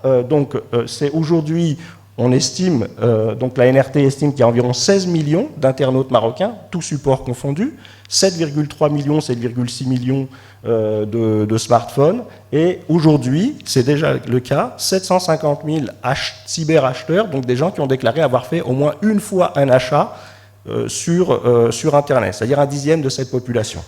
Donc on est vraiment sur une tendance installée et forte. Ce sont des chiffres officiels, ce ne sont pas les miens.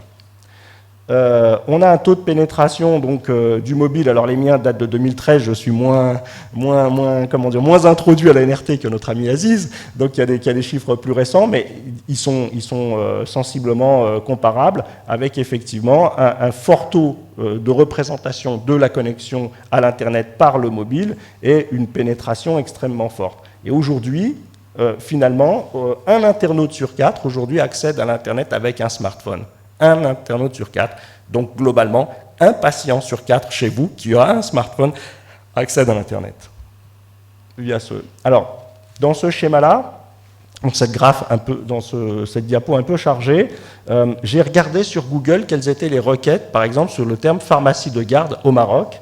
Et vous voyez qu'on a une augmentation assez forte en fait, depuis 2011, d'accord, avec effectivement une prééminence des grandes villes, Casa, Fès, Marrakech, etc. Donc là où on recherche, on a besoin, donc dans les grands pôles urbains, où on a besoin de savoir où se trouvent ces pharmacies de garde. Et alors on recherche sur Internet, mais il y a déjà des solutions sur le smartphone qui permettent de répondre à cette demande. Hein. Ce sont des sites marocains, donc l'un fait par menaram.com, l'autre fait par un indépendant, où on peut trouver une pharmacie de garde, j'imagine, avec les informations officielles. Et puis, donc, j'ai regardé sur les chiffres de Google, ça correspond à environ 9000 consultations par mois. Donc, 9000 personnes par mois sur tout le Maroc recherchent le terme pharmacie de garde, ce qui n'est pas négligeable. Quatrième conclusion, le marché mobile est installé, et la population semble attendre une offre digitale, à en juger au moins par cette première question. De la recherche de pharmacie de garde. Alors pour ce qui est des idées qu'on pourrait échanger et débattre ensemble aujourd'hui, par exemple, des choses qui sont assez simples à mettre en place, accompagner vos patients sur la mise en place de rappels de médicaments, ça peut se faire en les aidant à programmer dans leur calendrier sur des smartphones, mais y compris sur des mobiles de première génération qui disposent d'un calendrier, d'une alarme, etc. Et à ce moment-là, vous vous appropriez et vous devenez le pharmacien technologique. Soit vous laissez les autres le faire à votre place, et ils le feront bien, soit vous devenez vous le e-pharmacien et la e-pharmacienne, il n'appartient qu'à vous de le faire. Vous pouvez effectivement, une fois que avec les e-learning, les sites de e-learning, vous vous serez approprié ce langage, cette culture, ce domaine-là, recommander pourquoi pas des applications, idéalement qui auraient été validées par une instance ordinale, c'est quand même mieux, ou en tout cas qui auraient fait l'objet d'une vérification approfondie, recommander pourquoi pas ces applications vous-même, comme celles qui permettent de trouver les pharmacies pour peu que ces informations soient justes et validées. Et puis, bien sûr, au niveau de votre officine, puisqu'on a parlé tout à l'heure de la pharmacie digitale qui arrive, vous avez les supports, vous avez les tablettes, etc. Il n'est pas impossible pour vous d'éduquer et de former vos patients à travers ces supports qui sont, pour certains, gratuits. Après, avec une vidéo YouTube qui apprend comment utiliser, comment ouvrir ce médicament chez des patients qui ont des problèmes particuliers. Et vous pouvez vraiment, avec ces outils-là, accompagner vos patients dans la journée, dans la vie de tous les jours. Aussi, donc pour ceux qui ont déjà un smartphone aujourd'hui et pour ceux qui l'auront demain, vous avez vraiment de l'or entre vos mains. Et l'idée, c'était de venir pour moi aujourd'hui avec une première proposition, c'était de se dire, puisqu'il y a un baromètre qui a été fait en France, peut-être nous pourrions imaginer, ou vous pourriez imaginer, parce que moi je viens de France, mais c'est une question que je vous lance à vous, la mise en place d'un baromètre de l'e-santé au Maroc entre maintenant et 2020, puisque vous n'êtes pas sans savoir, comme moi, que le Maroc s'est fixé des objectifs de développement à 2020, dans son programme Vision 2020, et d'accompagner vous-même, d'être pro-acteur avec ces chiffres, un peu finalement comme l'ordre avait fait à l'image du dossier pharmaceutique qui répondait à une fausse rumeur, etc., et de voir vous-même quel est le taux d'adoption, comment vous emparez de la question, et comment vous êtes capable de transformer ces applications mobiles en marge supplémentaire, en relations supplémentaires et en renforcement auprès de vos patients. Voilà, donc j'avais effectivement cela à vous dire aujourd'hui. Je vous remercie tous de m'avoir écouté. Je remercie également Raphaël Lobby, qui est professeur affilié à l'ESCP, qui m'a accompagné dans cette présentation. Merci. Merci, Monsieur Adam.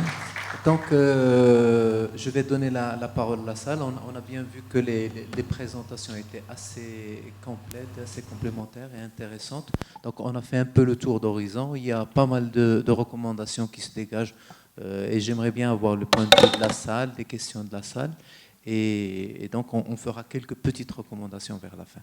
Merci. Donc, Monsieur Jed.